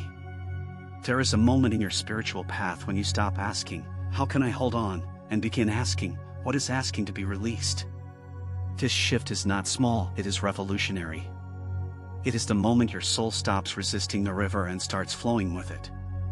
And in that surrender, a profound serenity arises, not because life becomes easier, but because you are no longer at war with its unfolding. You have traded control for communion, and in that communion, you find peace that surpasses understanding. Letting go is the art of living in rhythm with truth. It is recognizing that what leaves your life is often making space for what you truly need. You begin to see the divine choreography in what once felt like chaos. What didn't work out becomes your liberation. Who walked away becomes your teacher. What was lost becomes the empty space where your freedom now grows. In this way, detachment is not the end of love, it is the beginning of a more sacred one. The awakened heart learns to hold joy and grief in the same breath. It does not cling to the joy, nor resist the grief. It allows both to move like seasons through the soul. You begin to say yes to life in all its colors, not just the ones that feel good. This is what it means to live with spiritual maturity. To stop controlling and start trusting. To stop bracing and start opening. And from this opening, a deeper compassion arises, one that is not reactive, but rooted. One that does not grasp, but gives. There is great wisdom in observing your attachments without judgment. Not to shame yourself, but to understand the story beneath them. Ask, what am I afraid will happen if I let this go? And then sit quietly with the answer. You may find a younger part of you, one that feared abandonment, rejection, or invisibility. Offer that part your tenderness. Not your reaction. Just presence. You are not here to kill the ego. You are here to gently teach it a new way of being. One grounded in trust, not survival. Sometimes, what you're being asked to release is not a person or thing, but a timeline. A vision of how life was supposed to unfold. When that vision dies, grief comes. And that grief is holy. But so too is the spaciousness that follows. A spaciousness in which something unimagined can be born. Letting go of how life should be allows you to receive life as it is. And that is where miracles begin, not in what you force, but in what you allow. In Buddhist practice, detachment does not mean escape. It means intimacy without entanglement. You show up for life, but you don't chain yourself to its outcomes. You give your love, your work, your presence fully, and then you release. You trust the karmic rhythm. You plant the seed, and you let go of how or when it blooms. This detachment is not indifference, it is faith in action. A faith that says, I do my part, and I release the rest. So much of suffering comes from trying to hold what is already gone, or fearing what has not yet come. But life is lived in neither the past nor future. It is only truly lived here, right now. And in this breath, there is no need to grasp. In this breath, you are already enough. Already whole. Already home. Let that be your anchor. Let that be your freedom. The more you detach, the more you awaken to the essence of life, the part of it that cannot be lost. Your soul. Your breath. the quiet joy that bubbles up without reason, the stillness that meets you when all else falls away.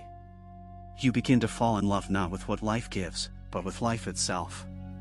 Not with what others reflect, but with your own inner radiance. This is the great return, from seeking outside to discovering within. Tonight, as you lay down to rest, ask yourself one last question: what is it time to release? Say it softly, like a prayer. And then feel your body begin to soften. Your breath slow. Your chest open. Imagine yourself standing before a great stream, placing your burdens gently into the current. Watch them float away, as the river sings its song. Let go not just with your mind, but with your heart, your body, your spirit. Let go, and come home. Chapter 5, Master Your Mind, the Inner Habit of True Freedom. The most powerful battlefield is not out there in the world. It is within, in the silent arena of your own mind. Every moment, your thoughts rise like waves, crashing into your awareness. Some are gentle, some are violent. But the storm itself is not the enemy. It is the relationship you have with your mind that determines whether you suffer or are set free. Buddhism teaches that the key to unbreakable peace is not in silencing the mind entirely, but in mastering your response to it. Imagine your mind as a vast sky.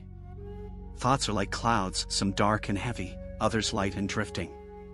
But the sky itself is never harmed by what passes through it. The sky remains. Your awareness is that sky. Your true self is not your thoughts. It is the space in which those thoughts appear and disappear.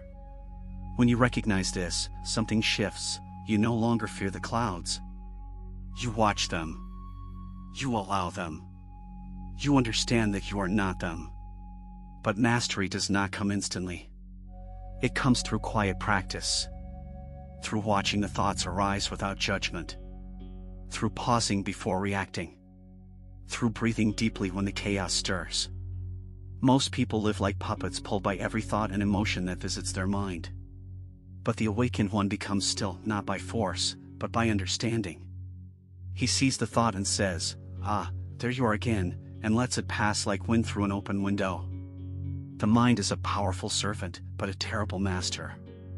Left unchecked, it spins stories of fear, of lack, of resentment, of desire. It fixates on the past and obsesses about the future. But when you train the mind, when you invite it into presence, it begins to quiet down. You teach it, here is enough. This breath is enough. This moment is where life is. And the more you return to this truth, the more your mind becomes your ally, not your jailer. It is not wrong to think. Thoughts will always come. What matters is your attachment to them. You suffer not because the thought appears, but because you believe it without question. You fuse with it. You become it.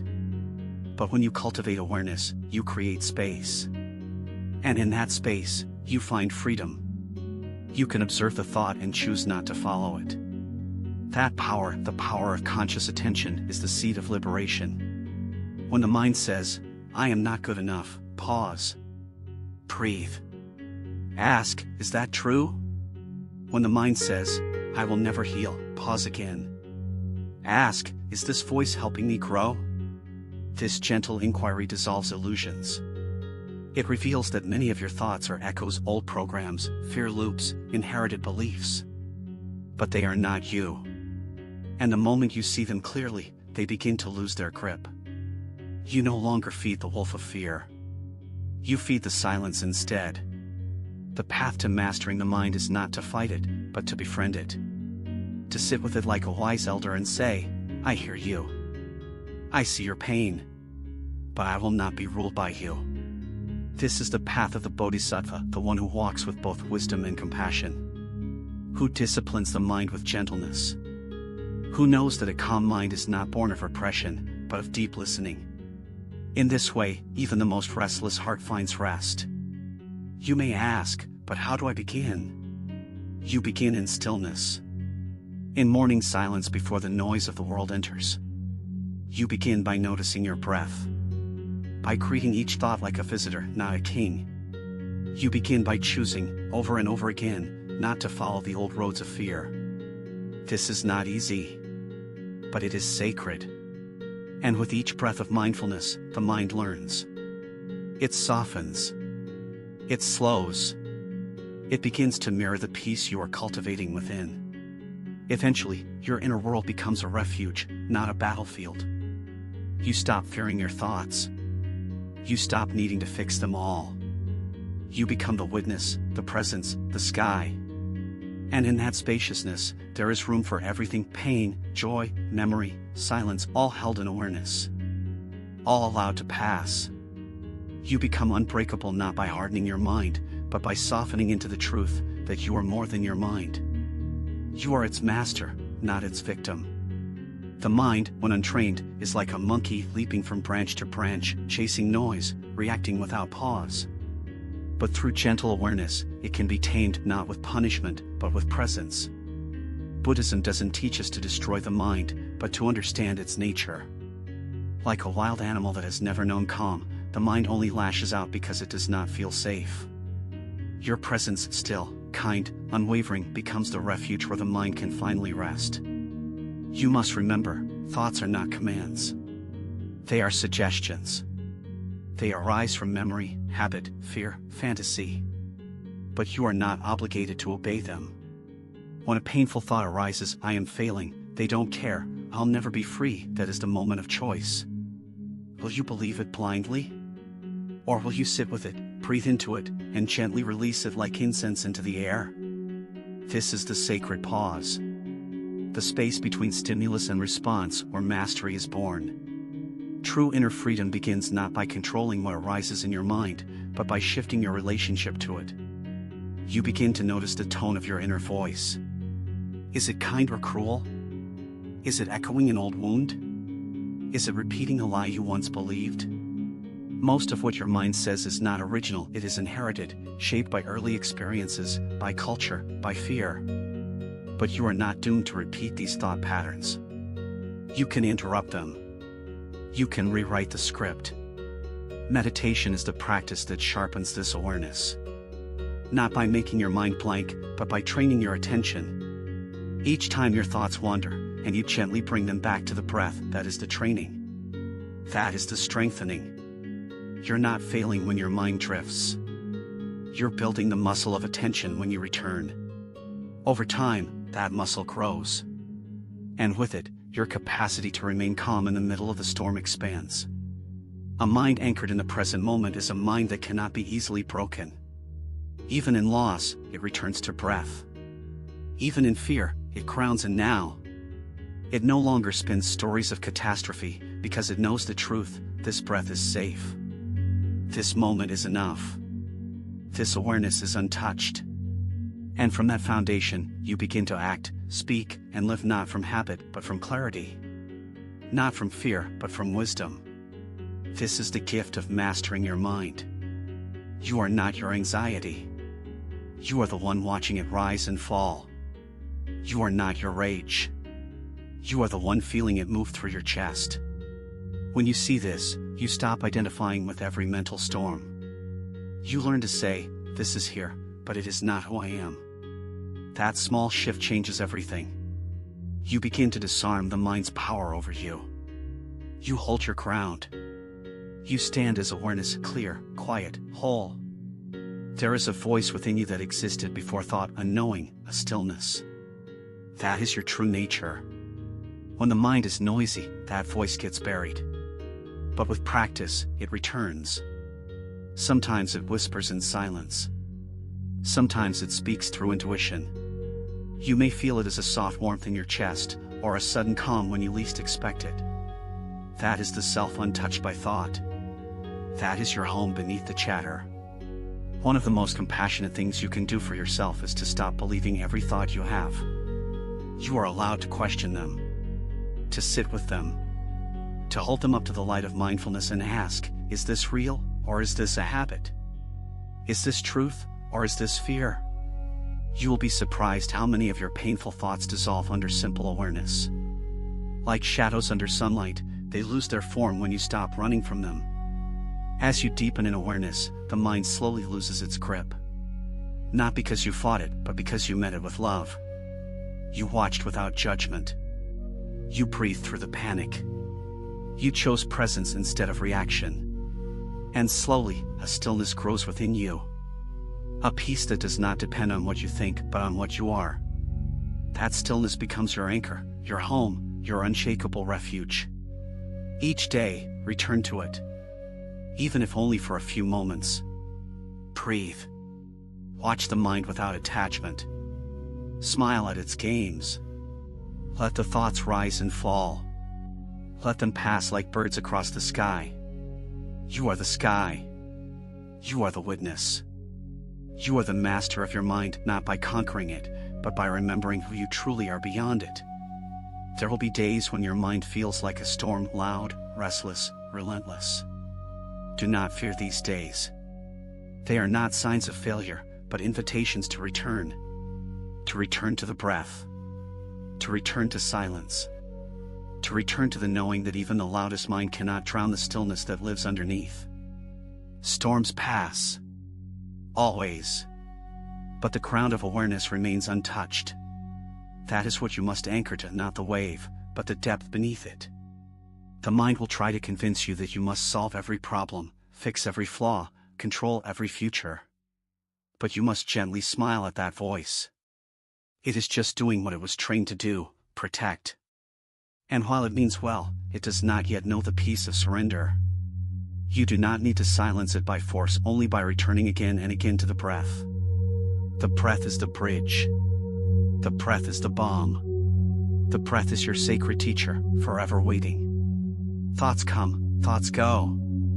That is their nature. But your nature is to see, to remain awake, to remain rooted in the observer. When you watch your thoughts, you disarm their power. You see, this is a worry, but not a prophecy. This is a doubt, but not a truth. That seeing clear, steady, gentle is the beginning of freedom. Not in stopping thoughts, but in no longer being ruled by them. Many spiritual seekers get frustrated because their mind does not quiet quickly. But the call is not to empty the mind. It is to see clearly, to soften the grip, to create space. Over time, this space becomes vast. A thought may still arise, what if I fail? But it is now one small voice in a large room, no longer echoing through the whole chamber. That space is your liberation. That inner spaciousness is what makes the mind manageable. True mastery comes not from having no thoughts, but from choosing which ones to follow. You can choose thoughts rooted in truth. Thoughts that reflect kindness, patience, curiosity.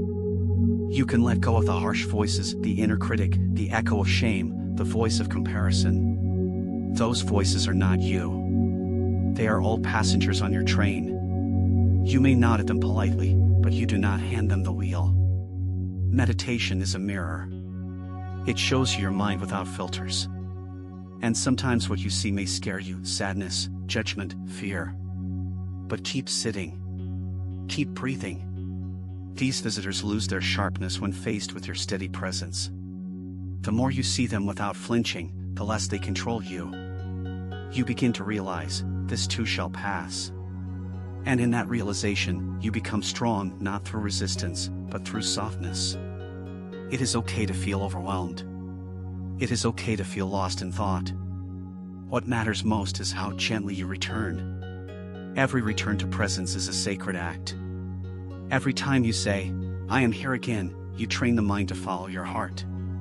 This is the quiet revolution of spiritual growth, not flashy, not dramatic, but steady. Day by day, breath by breath, you are reclaiming your mind as a place of peace. Even when the world around you is chaotic, your inner world can be still. You can carry calm into the noise. You can listen without absorbing. You can feel without drowning. This is what it means to be sovereign, to hold your own center, even in the middle of life's storms. That centeredness begins with mastering the mind, not by tightening, but by opening. Not by controlling, but by choosing. Eventually, you will begin to notice the space between thoughts. The brief, shining silence. That is the doorway. That is the taste of your true self, vast, open, timeless. In that space, there is no story, no identity, no fear. only being. And the more time you spend there, the more your entire life becomes shaped by it, your words, your actions, your presence. You become a vessel of clarity in a world hungry for peace. So let the thoughts come. Let them go. You are not here to cage the mind. You are here to awaken to its true nature. And in doing so, you awaken to your own. The sky is still blue behind the clouds. The soul is still free behind the noise. The mind is not your master. You are. Breathe. Watch. And remember. There is a deep and ancient silence within you that has never been touched by worry, never been stained by fear. That silence is not far. It is just hidden beneath the surface noise of the thinking mind. When you grow still, when you turn inward, that silence welcomes you like a long-lost friend. And in its arms, you remember you are not your racing thoughts. You are the one who watches. You are the one who rests in stillness, even as the mind spins its stories. The mind often chases illusions. It says, when I achieve this, then I'll be at peace. Or, if only they loved me back, then I'd feel worthy. But Buddhism reminds us, the conditions for peace are never found outside. They are planted and nurtured within. The mind's chase is endless until you stop and look within. Until you realize, nothing you find will be enough until you learn to sit with yourself in silence and be full with nothing. You master your mind by refusing to be its servant. By becoming the watcher. The silent listener. The one who notices without clinging, without judgment. Each time a thought rises, you meet it with presence, not panic. Ah, you say softly, this is the voice of fear again. Or, this is the memory that visits when I feel unsafe. You breathe. You bow internally to the thought. And you let it go. This is not suppression. This is surrender rooted in understanding. Often, the thoughts that grip us the most are the ones we've never questioned. A voice says, I'm not good enough, and we believe it. We never pause to ask, who taught me that? Is that even true? Mastery begins where questioning begins. Where we stop assuming that every thought is sacred. We realize, many thoughts are inherited from childhood, from trauma, from culture. But we have the power to choose what we carry forward. That is our liberation. It is not the presence of thoughts that causes suffering, it is our attachment to them. Like grabbing onto a thorny vine, we hurt ourselves more the tighter we hold. But when we open the hand, when we let go, the pain eases. So, too, with the mind. Let it speak.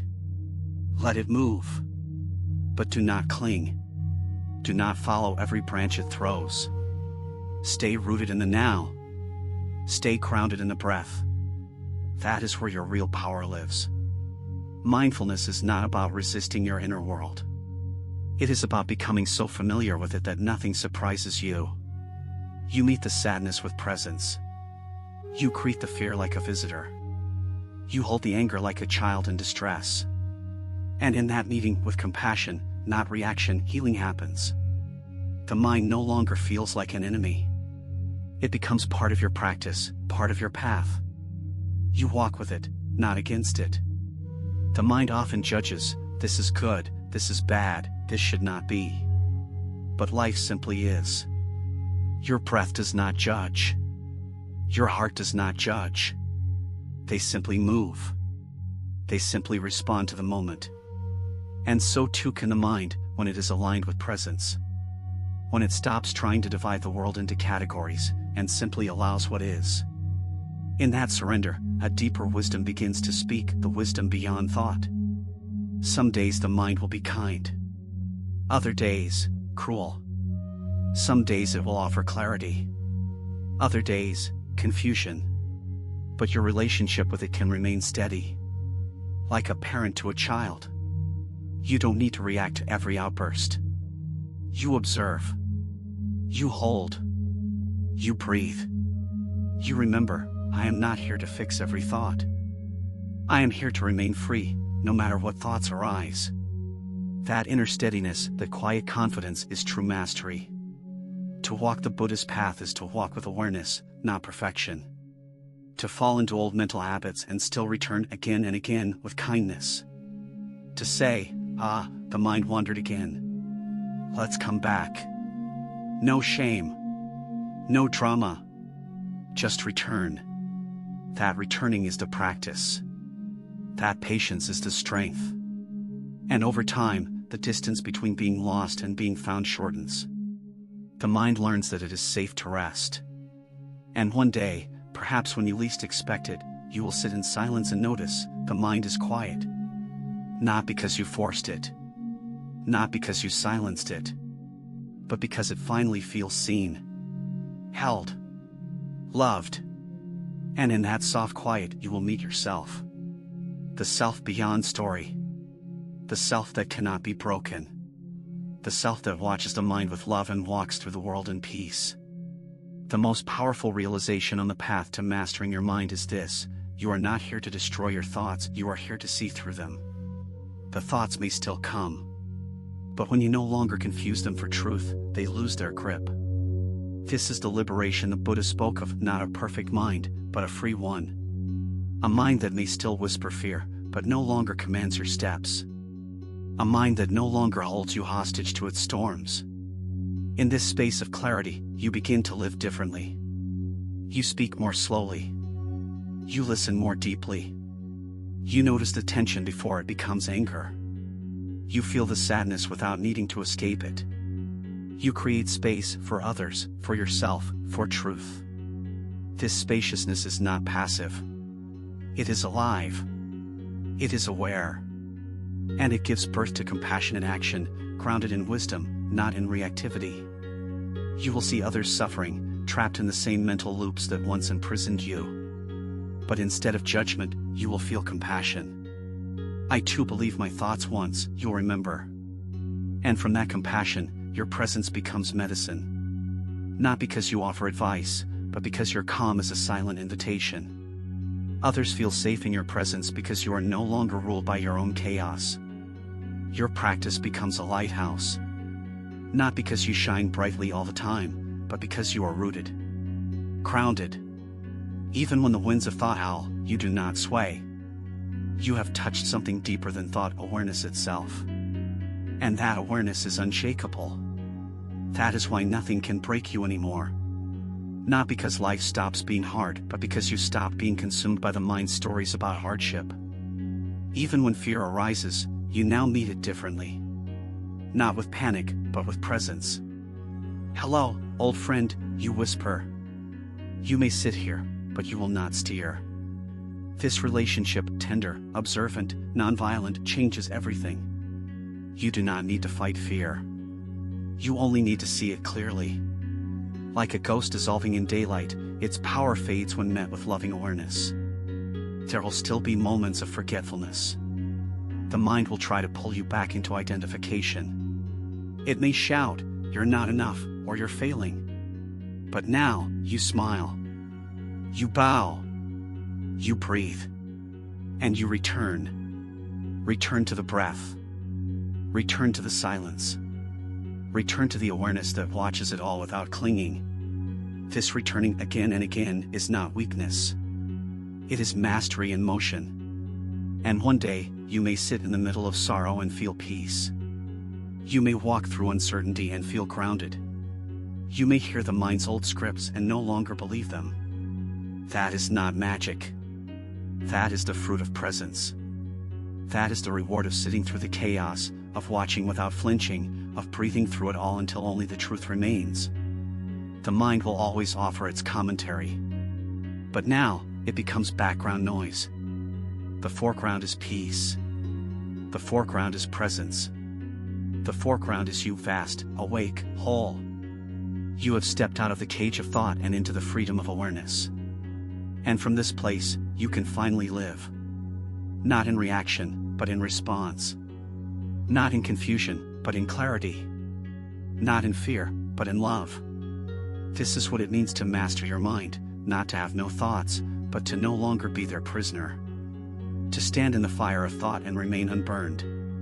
To carry silence into every conversation. To meet yourself and the world with honesty, with kindness, and with unwavering presence. The mind may still chatter, but your soul, your stillness, your sacred awareness, has the final word. Chapter 6: Cultivate compassion daily, the habit that opens all doors.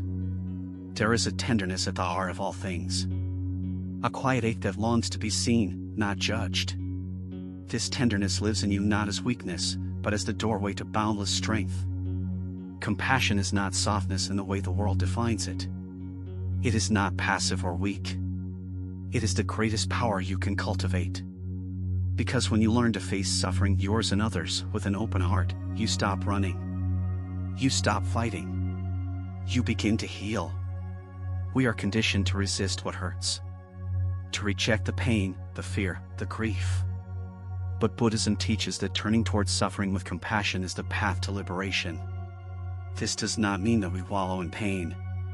It means we greet it with kindness. We say, "I see you. I am here for you." And in that act, something miraculous happens. The suffering softens. The story begins to dissolve. And what remains is space for peace, for presence, for wisdom. Compassion starts with the self. Always. You cannot truly love others if you are at war with your own heart. You must learn to offer yourself the gentleness you so freely give to others. Begin here. When the voice of self-criticism arises, that old judge, that harsh echo, pause. Place a hand over your heart. Breathe. And whisper something different. Even this is worthy of love. You are not broken.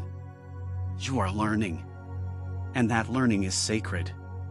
This daily habit to meet yourself with compassion transforms everything. It changes how you respond to mistakes. It softens your reactivity. It gives you room to breathe, to grow, to fall and rise again. Without shame. Without fear. The Buddha never asked us to be perfect. He asked us to be awake. And awakening begins when we see our wounds not as defects, but as invitations to love more deeply. You may believe that self-compassion makes you lazy or weak. But this is an illusion. In truth, it gives you strength. The kind of strength that endures. When you stop punishing yourself for every flaw, you conserve your energy. That energy becomes resilience. You get up faster. You stay present longer. You love yourself not because you're flawless, but because you see your humanness clearly and embrace it without conditions. Compassion is not an emotion. It is a practice. A choice you make moment by moment. Especially when it's hard. When someone disappoints you. When a friend lashes out. When the world feels cold and indifferent. In those moments, the habit of compassion invites you to pause and ask, what pain might they be carrying? Not to excuse the behavior, but to understand. To see the human beneath the mask. This is how we begin to see truly with the eyes of the heart. And when you make compassion a daily practice, the heart grows strong. Flexible. Unafraid. You stop taking things personally. You begin to realize, this isn't about me. This is pain moving through someone else. You stop reacting with anger and start responding with care. Sometimes the care is gentle presence. Sometimes it's silence. Sometimes it's a boundary. But whatever it is, it comes from love, not fear. This kind of presence changes the atmosphere around you. Others feel it. Even if they don't have the words, they sense your stillness. Your empathy. Your grace. You become a sanctuary in a world full of noise. And not because you have all the answers, but because you've cultivated a deep, steady kindness, one that doesn't waver in the face of difficulty. That is rare. That is precious. That is the power of daily compassion. To live this way is not always easy. It requires awareness, intention, patience. You will not get it right every time. And that, too, is a moment for compassion. I forgot. I reacted. I was harsh. Pause. Breathe. Begin again. The practice of compassion is not about perfection, it is about return. And each return strengthens the path. Each breath softens the hardness. Each act of compassion widens the doorway to peace. So begin today. Begin now. You don't need grand gestures. Start with your own breath, your own thoughts, your own heart. Whisper gently, I am doing the best I can. And from that place, the practice will ripple outward. Into your family, into your work, into strangers on the street, into all beings. This is how the world changes, one act of compassion at a time. Compassion does not ask for agreement. It does not need you to justify the pain or validate the behavior. It simply says, here is suffering. Let me not turn away. This willingness to witness, to remain present even when it is uncomfortable, is what makes compassion a true spiritual practice. It is not always beautiful or poetic. Sometimes it is messy, raw, silent. But in that silence, there is great dignity, great strength. The mind may resist. It will say, they don't deserve my compassion, or, I need to protect myself by closing off. But Buddhism teaches us that closing the heart only deepens the illusion of separation. Yes, we need boundaries. Yes, we must protect our peace. But these acts can still arise from compassion, not fear. You can say no with love. You can walk away while blessing the path of the one you leave behind. The daily practice of compassion is not measured in grand sacrifices. It is found in the quietest moments, when you choose to breathe instead of lash out, when you listen without planning a reply, when you soften instead of harden. These are not weaknesses. These are acts of inner revolution.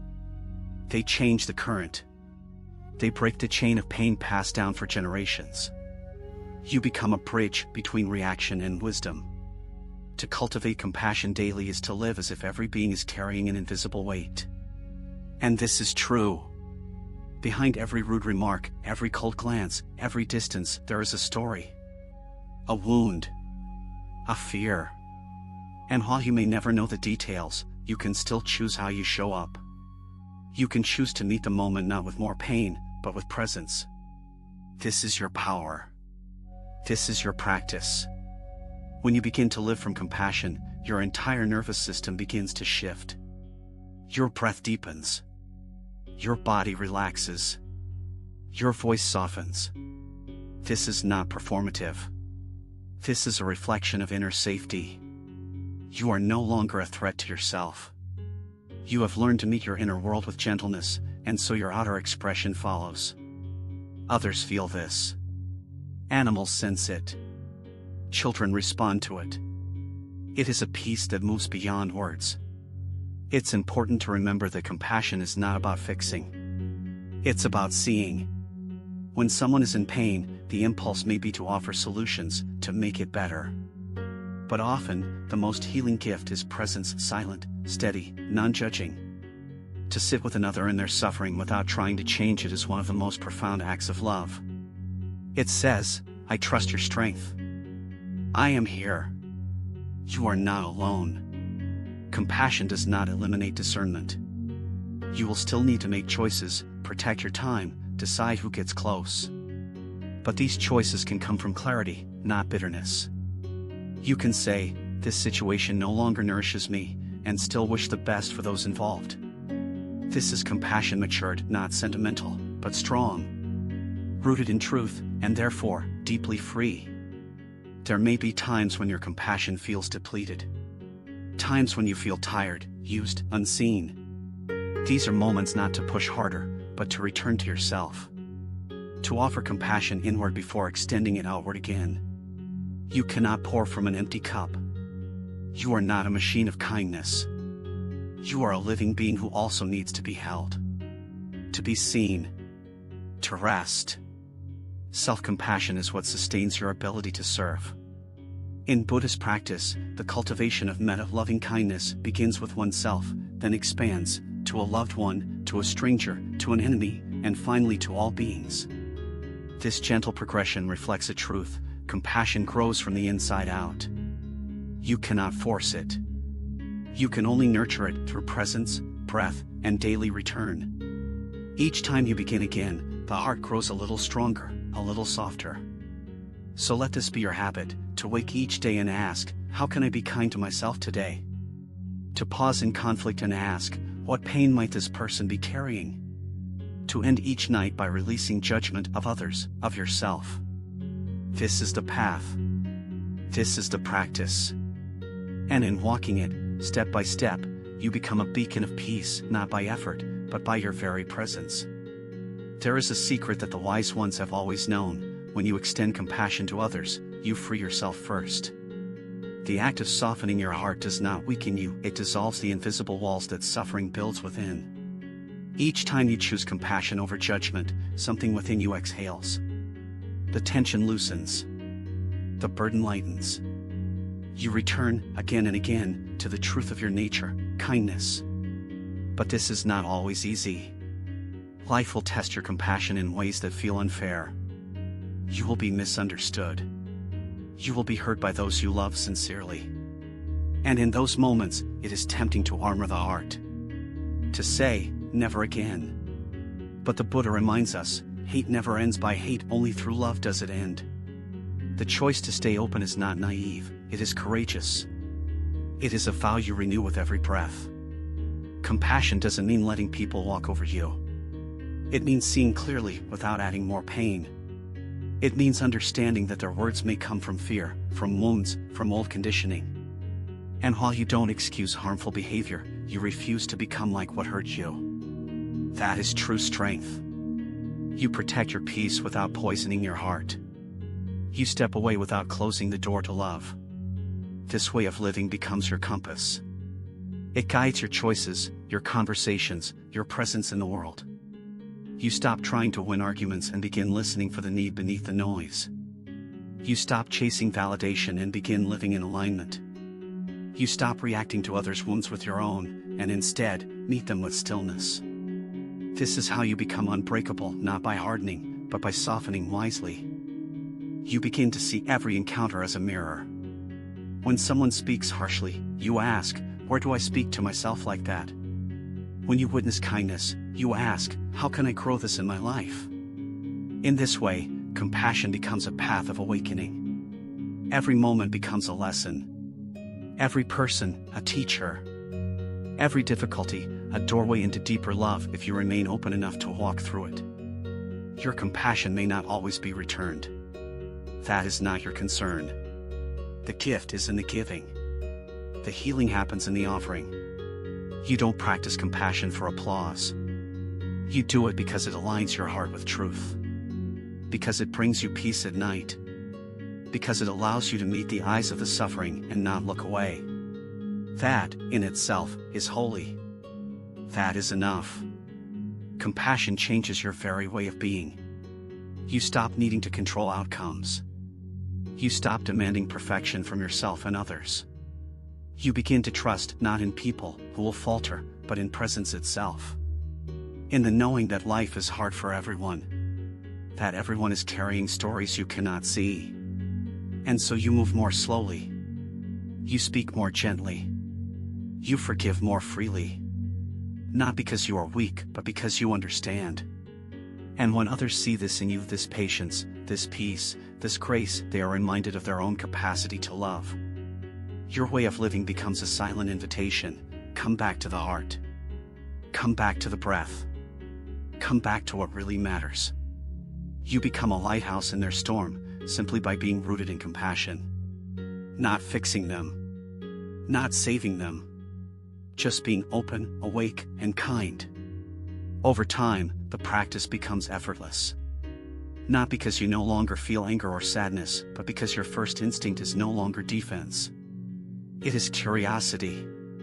It is presence. It is kindness. This shift is not loud. It is not dramatic. But it is revolutionary. It changes how you relate to life itself. You become less afraid. More real. More alive.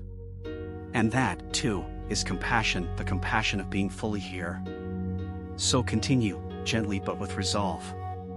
Each day, water the seed of compassion with your breath, your silence, your choice to return. Do not rush the bloom. It unfolds in its own time. But trust this, What you nurture within will shape everything you touch. A compassionate heart is not a decoration. It is a foundation. Build your life upon it and nothing can shake you. There comes a moment in every life when pain no longer shocks, when sorrow feels familiar, and even the tears fall with a quiet sense of knowing. In these moments, compassion becomes more than a concept. It becomes breath. It becomes ground. It becomes the only thing left that makes sense. The world can be sharp. People can be harsh. But the heart that has chosen compassion remains steady, not because it has not been broken, but because it has been broken open. To cultivate compassion daily is to see yourself in all beings. The beggar. The angry neighbor. The friend who ghosted you. The child crying in the market. The stranger who looks away. In each face, something stirs a thread of recognition. You, too, are seeking peace. This thread binds us not in sympathy, but in shared humanity. We are not separate. We never were. And the moment we act from that truth, healing begins silently, invisibly, but surely. Sometimes compassion is fierce. It says, "This ends with me." It walks away from cycles of abuse. It breaks generational chains. It stops participating in drama. It stands up for the voiceless. This is not cruelty.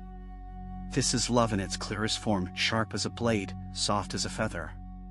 The misconception that compassion is always gentle overlooks its power. True compassion serves truth first, not comfort. Other times, compassion is quiet. It doesn't correct, it doesn't preach. It simply stays. With someone in grief. With someone lost in rage. With your own sadness. It whispers, "I'm not leaving." That silent staying, the refusal to abandon the heart, is perhaps the greatest gift we can give. It says, "Even when I don't know what to do, I will not look away." And in that presence, transformation occurs without force. The habit of compassion deepens through awareness. It is not reactive, it is responsive. When the moment stings, when words hurt, you do not rush to defend. You breathe. You observe. You feel. And then you respond, not from the wound, but from wisdom. You realize, this pain is asking to be seen, not weaponized. So you bow inward, offer space, and act only when the heart is clear. A compassionate heart listens more than it speaks. It does not fill silence with noise. It waits. It lets the other be fully seen without rushing to fix. In a world addicted to distraction, this presence is rare. And yet it is what heals. The act of truly listening to yourself, to another, to the breath is sacred. It brings all parts of the self back into the room. It says, "You matter. I am here." Over time, this habit rewires the nervous system. You become less triggered, more centered. Your presence becomes soothing. You do not absorb others' energy, you transmute it. You walk into chaos and remain still. You enter conflict and do not collapse. This is not from effort. It is the fruit of daily practice, of choosing compassion not once, but 1,000 times, especially when it is hardest. Even when the mind forgets, the heart remembers. The body remembers. The breath remembers. This is why we return to the cushion, to stillness, to simplicity. Each return strengthens the roots. Each breath is a reminder, I can begin again. Compassion is not a destination, it is a rhythm. One that pulses through all life, waiting only for you to join the dance. And when the heart grows weary, as it will, do not abandon the practice. Let that weariness be your teacher. Ask gently, what do I need in this moment? Maybe it's rest. Maybe it's space. Maybe it's tears. Honor it all. Your exhaustion is not failure. It is the sign of a heart that has dared to stay open. Rest is part of the rhythm. Do not confuse it with stopping. You begin to see every encounter as a mirror. When someone speaks harshly, you ask, where do I speak to myself like that? When you witness kindness, you ask, how can I grow this in my life? In this way, compassion becomes a path of awakening. Every moment becomes a lesson. Every person, a teacher. Every difficulty, a doorway into deeper love if you remain open enough to walk through it. Your compassion may not always be returned. That is not your concern. The gift is in the giving. The healing happens in the offering. You don't practice compassion for applause. You do it because it aligns your heart with truth. Because it brings you peace at night. Because it allows you to meet the eyes of the suffering and not look away. That, in itself, is holy. That is enough. Compassion changes your very way of being. You stop needing to control outcomes. You stop demanding perfection from yourself and others. You begin to trust not in people who will falter, but in presence itself. In the knowing that life is hard for everyone. That everyone is carrying stories you cannot see. And so you move more slowly. You speak more gently. You forgive more freely. Not because you are weak, but because you understand. And when others see this in you, this patience, this peace, this grace, they are reminded of their own capacity to love. Your way of living becomes a silent invitation. Come back to the heart. Come back to the breath. Come back to what really matters. You become a lighthouse in their storm, simply by being rooted in compassion. Not fixing them. Not saving them.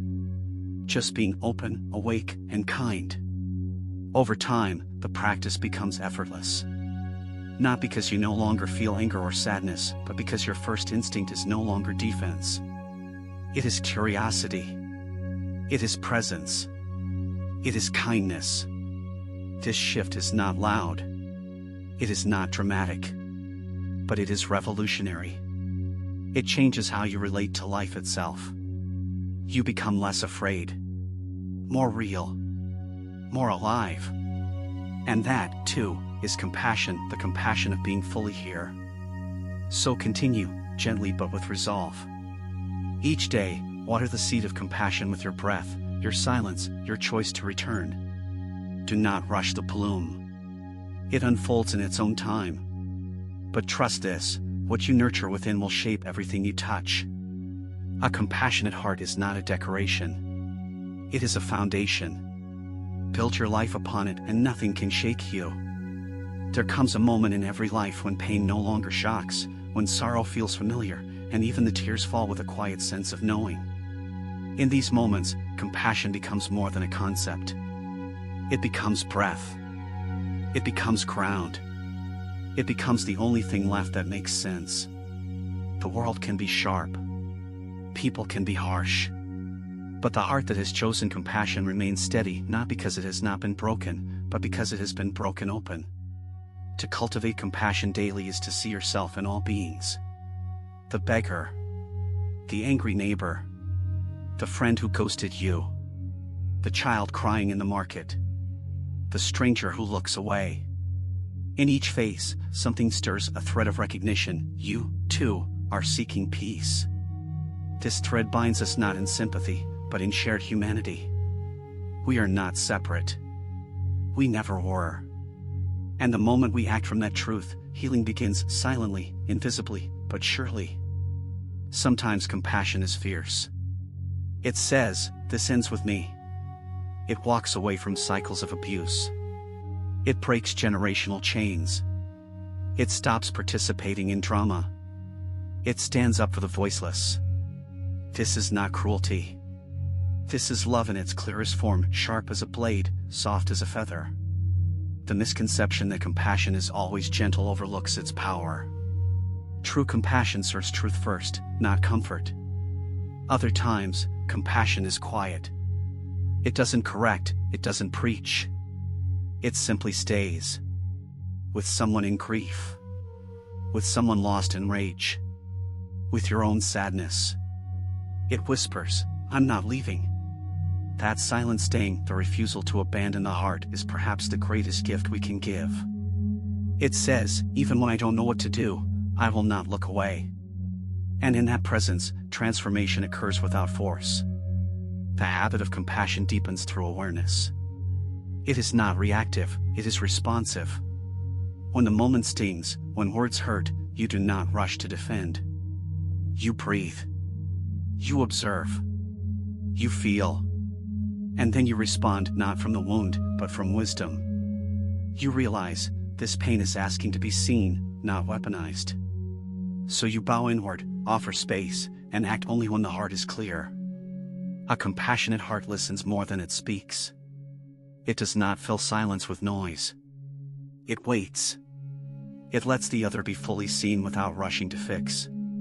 In a world addicted to distraction, this presence is rare. And yet it is what heals. The act of truly listening to yourself, to another, to the breath is sacred. It brings all parts of the self back into the room. It says, you matter. I am here. Over time, this habit rewires the nervous system. You become less triggered, more centered. Your presence becomes soothing. You do not absorb others' energy, you transmute it. You walk into chaos and remain still.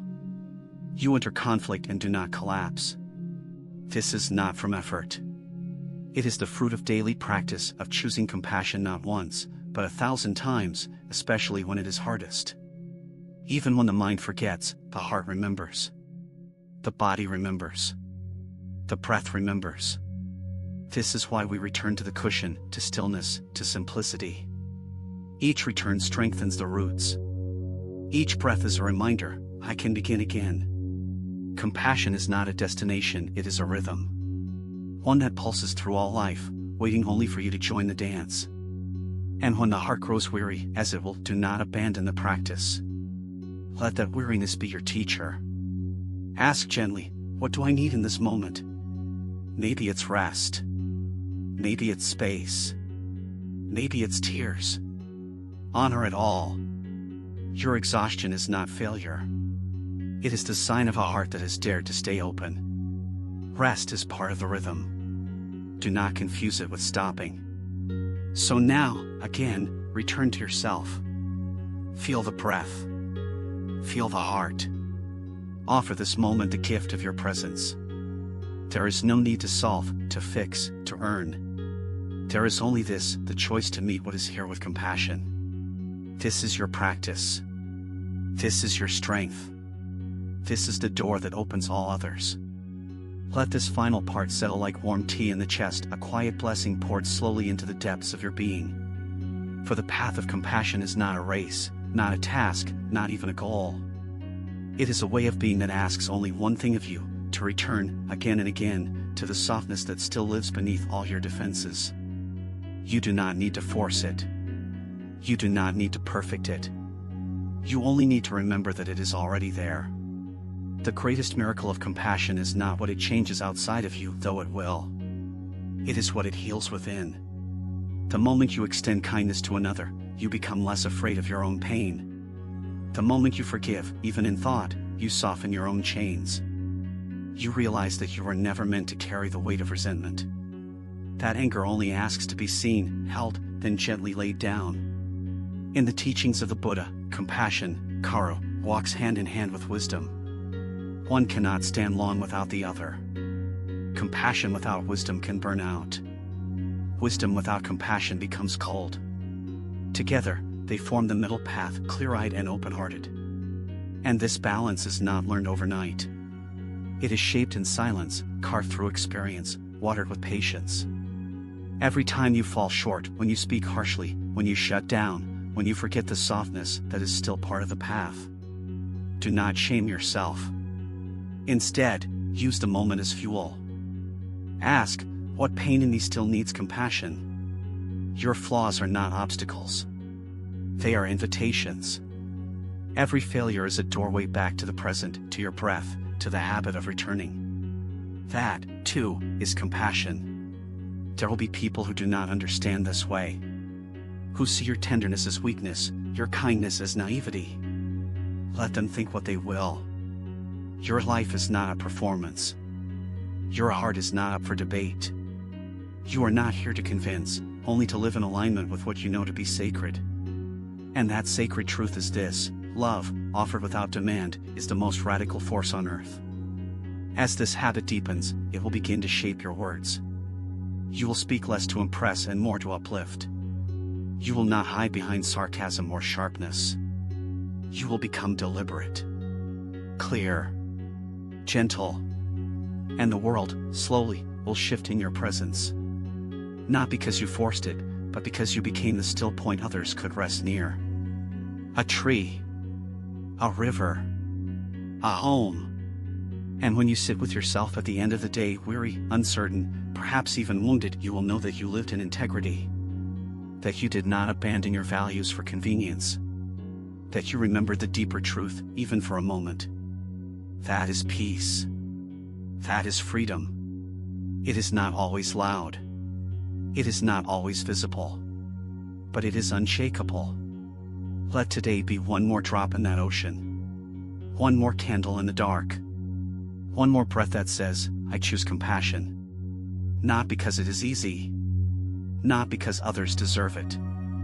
But because you do. Because when you live from the heart, you suffer less.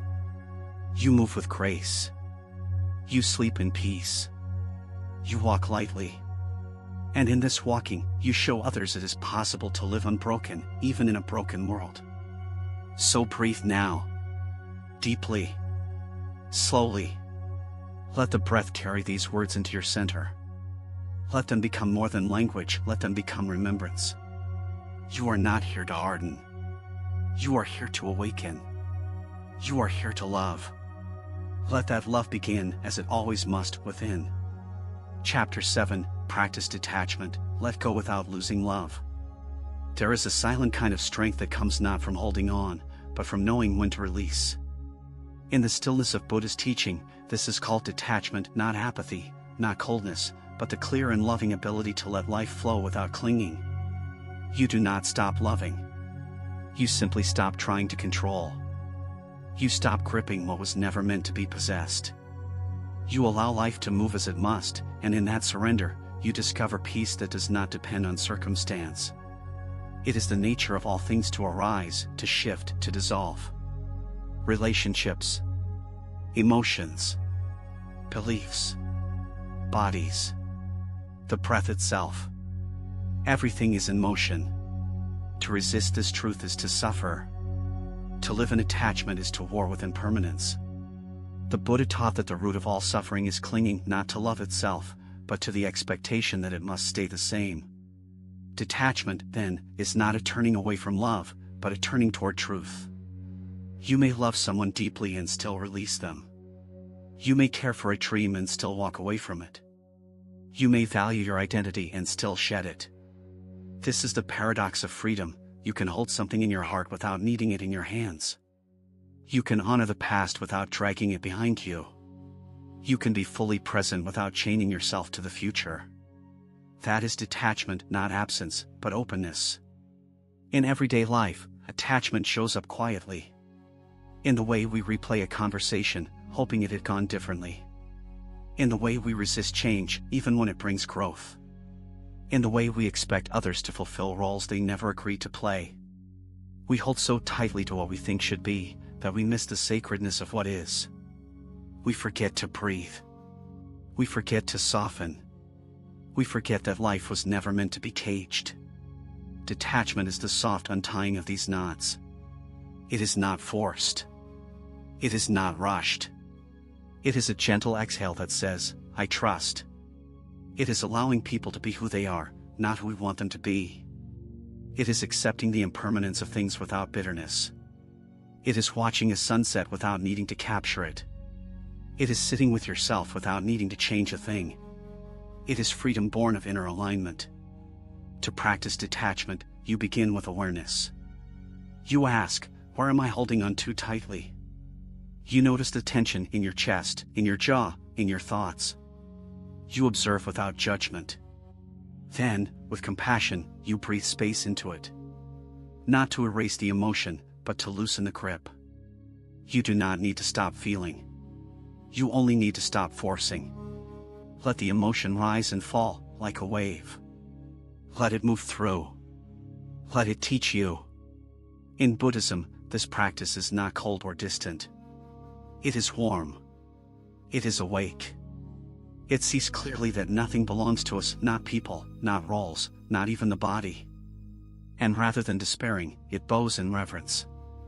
What a gift, to hold something for a moment. What a miracle, to love without owning.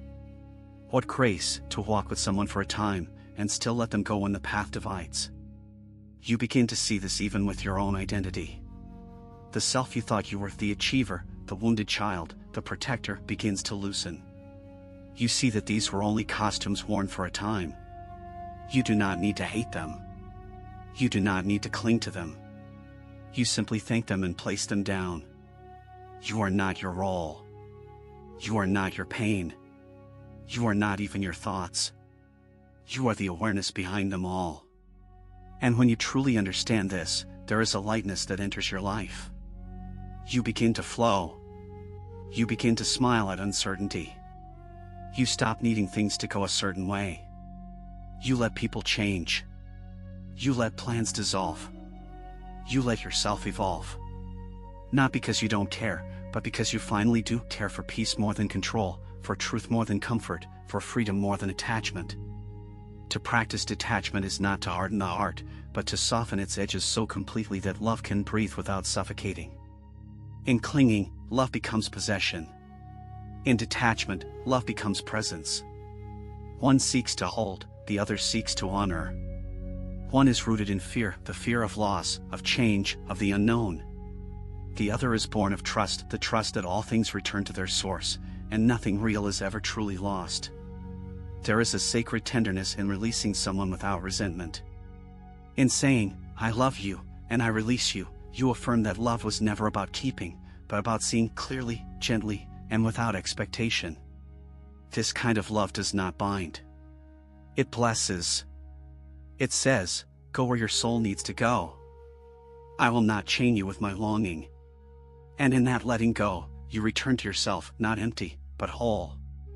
Many confuse detachment with emotional numbness. But numbness is avoidance. Detachment is intimacy with reality. It feels everything: joy, sadness, grief, but it does not demand that these feelings stay. It lets them pass, like clouds across an endless sky. This inner spaciousness allows you to remain grounded, even as life dances around you. It is not detachment from life, it is detachment within life. This practice can begin in the smallest places. You notice how your body tenses when someone doesn't text back. You observe your irritation when plans change. You witness your disappointment when outcomes differ from your expectations. These are not failures, they are signals. They show you where you are still grasping, still expecting the world to move according to your will. And when you see this, you can breathe. You can choose a different response. You can let go. You might start to let go of being understood, of being validated, of being admired. Not because these things are wrong, but because they are unstable. They come and go like the tides. You cannot build your peace on them. Instead, you turn inward. You ask, "Can I still love, even if they don't see me? Can I still shine, even if they don't approve?" Detachment answers yes, and with that yes, you are free. In relationships, this habit transforms everything. You stop trying to fix people. You stop taking their choices personally. You begin to love without needing to be loved back in the way you imagined. You become less reactive, more accepting. Not because you don't care, but because you do care, in a deeper way. You care for the soul of the connection, not just its form. And sometimes, honoring that soul means stepping back. This does not mean allowing disrespect. Detachment is not passivity. It is clarity. It sees what is, without distortion. If someone treats you poorly, detachment does not say stay. It says, "This is not mine to carry." It allows you to walk away with dignity, not bitterness. To forgive, not for them, but for your own peace. To love from afar, if up close is too harmful. That is strength. That is compassion with boundaries. As you deepen this practice, you will notice less resistance. You stop arguing with the moment. You stop rehearsing old wounds. You stop needing closure. You realize that closure is not always given, it is created. You choose to release the need to know why. You choose to stop waiting for an apology. You give yourself permission to move forward, not when everything is explained, but when you are ready to breathe freely again. And in that breath, there is liberation. You no longer need to manipulate outcomes. You no longer need to prove your worth. You trust that what is aligned with your peace will remain, and what leaves was never truly yours. This trust is not naive, it is sacred. It is born from the fires of letting go. And it teaches you that loss is not the end, but the threshold. Beyond it, new life awaits. This is the gift of detachment, not a life without connection, but a life where connection is no longer tied to suffering. A love that does not cling. A peace that does not depend. A freedom that rises, breath by breath, every time you say gently, firmly, and with grace, I let go. There is a quiet revolution in learning to let go without bitterness. In detachment, we do not abandon care, we expand it beyond conditions. We say, I will not tie my joy to this person, this plan, this moment. I will love fully, and I will release fully. It takes immense maturity to do both, to give your whole heart, and yet not collapse when the shape of things changes. This is not emotional coldness, this is emotional wisdom. Everywhere around us, the illusion of permanence tempts us. Advertisements, relationships, careers all whisper that if we just hold on tighter, we will not have to lose. But the Dharma reminds us otherwise. Everything is temporary. The breath in your lungs, the warmth of a touch, the sound of your voice, the identity you protect. All of it is passing, flowing through the fingers of time like water through an open hand. To detach is not to deny the beauty of these moments, but to cherish them without fear. You learn to sit with your beloved and know that this moment may never return. Not with sadness, but with reverence. You understand that the sweetness of now is sacred precisely because it is fleeting. You stop trying to photograph every sunset, and instead begin living inside them. You stop trying to control time, and instead bow to its rhythm. This shift also transforms how you relate to yourself. So much of our inner suffering comes from clinging to who we think we must be. The achiever. The strong one. The one who never makes mistakes. But these are masks. They tire the soul. Detachment invites you to lay them down. It whispers, you are allowed to evolve. You are allowed to be new. And in that permission, your spirit exhales. It returns to stillness. Imagine this, you are holding onto a story that no longer serves you. A belief about who you are, what you deserve, what must happen next. And that story feels safe, even if it is painful. But in your heart, you know it is time to release it. Time to loosen the grip. You do not need to destroy it. You only need to say, thank you for protecting me. I no longer need you.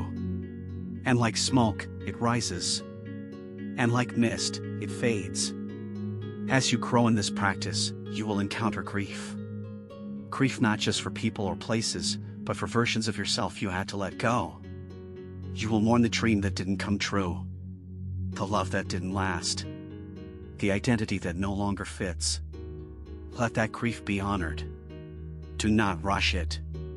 Do not bypass it with spiritual slogans. Hold it gently. Cry if you must. And when the tears are done, you will feel lighter. Not empty. Just more free. The detachment we speak of is not cruel. It does not cut ties recklessly. It listens. It respects the seasons of life. It recognizes when something is complete. Not when it's broken, but when its purpose has been fulfilled. A friendship may drift. A goal may fade. A chapter may close. Detachment bows and says, thank you. Not with resentment, but with gratitude for what was shared. And sometimes, detachment is needed in the mind more than in the world. You may still see that person. Still go to that job. Still live in that space. But you no longer attach your peace to it.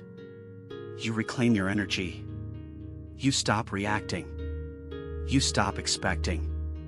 You simply allow. Like a tree in autumn, you let the leaves fall, not in despair, but in wisdom. You trust that the roots remain. As this becomes your way of life, you begin to notice something remarkable, a steadiness that was always waiting beneath the chaos. You realize that by letting go, you make space. Space for clarity, for healing, for new love, for deeper peace. And this space is not empty. It is holy. It holds your becoming. It holds your return. Let this practice guide you. Let it shape the way you breathe, the way you walk, the way you rest. Say to yourself often, I can love and let go. I can care without clinging. I can trust what unfolds. These words are not just affirmations, they are seeds. Water them daily, and they will bloom into unshakable freedom. There are moments when the hardest thing to do is simply not to reach. Not to call. Not to explain. Not to chase the closure that will never come. And in those moments, detachment becomes a sacred discipline. It is the art of staying with yourself. The practice of remaining inwardly whole while everything external moves, shifts, or falls away. This stillness within is not weakness. It is the very definition of power, the kind that no circumstance can touch. Often, what we think of as love is fear in disguise. Fear of being alone. Fear of change. Fear of being forgotten. So we grasp at people, at outcomes, at stories, thinking they will anchor us. But the more we grasp, the more we suffer. The more we control, the more we constrict. Detachment teaches the opposite, that true connection is found in freedom. That only what is freely given can be truly received. You may notice this in the relationships that breathe versus those that bind. The ones where you are allowed to be, to change, to step away and return without guilt, those are grounded in spaciousness, in trust, in non-attachment. And the ones where every gesture is monitored, every silence feared, every word weighed, those are rooted in insecurity, in control disguised as care. The former liberates. The latter suffocates. This understanding reshapes your capacity to love. You stop needing guarantees. You stop seeking eternal promises. Instead, you meet each moment sincerely, knowing it is enough. You offer your presence, your kindness, your truth not to secure a future, but because it is your nature. And if the other stays, you welcome them. And if they go, you bow. You do not beg. You do not break. You simply continue walking in peace. There is something profoundly beautiful about this way of living. It is not loud. It does not demand attention. But it is unmistakable. You can feel it in those who no longer cling. Their eyes are softer. Their breath is slower. Their words are fewer but carry weight. They do not try to convince. They do not need to prove. They have made peace with impermanence. And in doing so, they have become unshakable. This is the quiet gift of detachment. It gives you back to yourself. Not the version sculpted by others' expectations. Not the identity you clung to out of fear. But the one who simply is. The one who exists even when the applause fades, when the roles dissolve, when the stories end. That self is not made of effort. It is made of presence. Of being. Of breath. And nothing can take it away. Sometimes, letting go will feel like dying. And in a way, it is the death of a dream, of an identity, of an old version of you. But death in Buddhism is not the end. It is transformation. From form to formlessness. From grasping to grace. What falls away creates space for what is true to remain. And what remains is always simpler, quieter, more aligned with peace. Do not fear this transformation. Welcome it. Bow to it. You are not losing yourself. You are returning. You are no longer forcing the river to flow upstream. You are allowing it to take you, gently, to where you need to be. And though the journey is unknown, it is sacred. Trust that. You may repeat to yourself, as a gentle mantra, I do not own. I do not control. I love.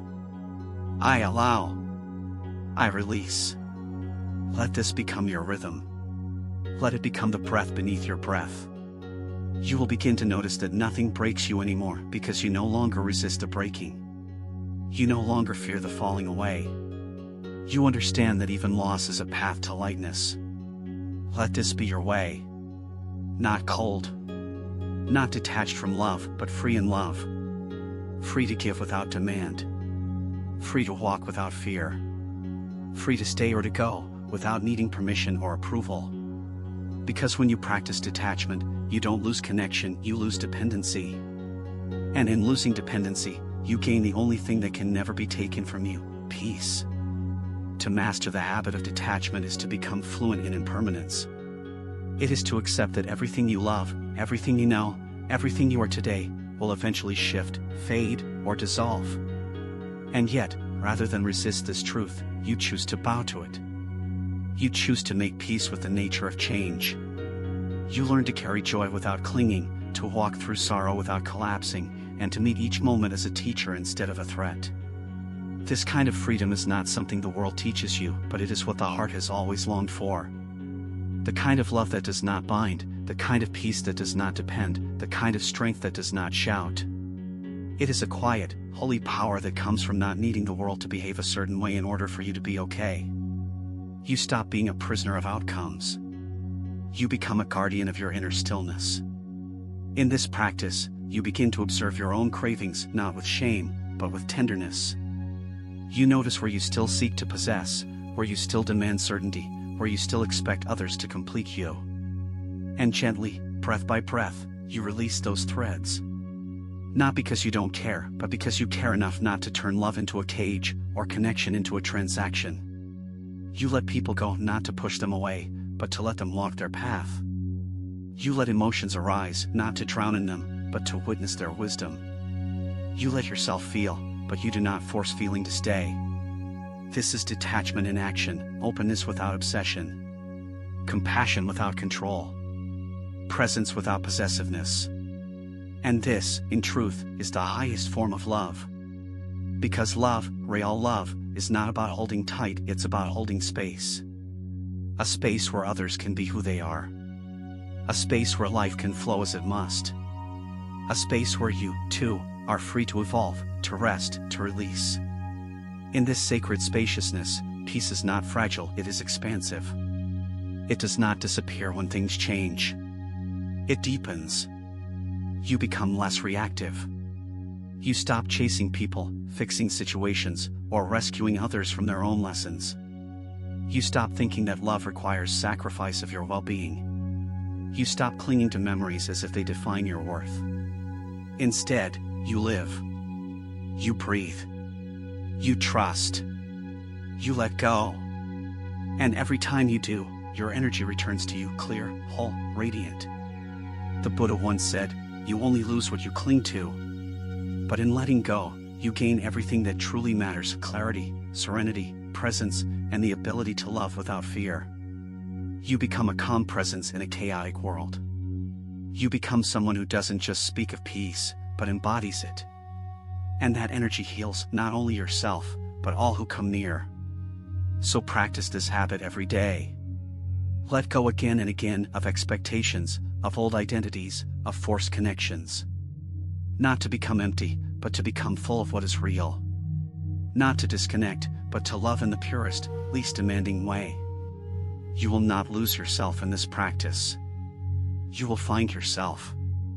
And when life inevitably changes, as it always does, you will remain steady. Not untouched by sorrow, but rooted beneath it. Not numb to loss, but not enslaved by it either. You will become the mountain, not the storm. The sky, not the cloud. The still flame, not the wind that tries to extinguish it. This is the gift of detachment. This is the habit that protects your peace and purifies your love. This is how you stay whole, no matter what leaves, no matter what comes.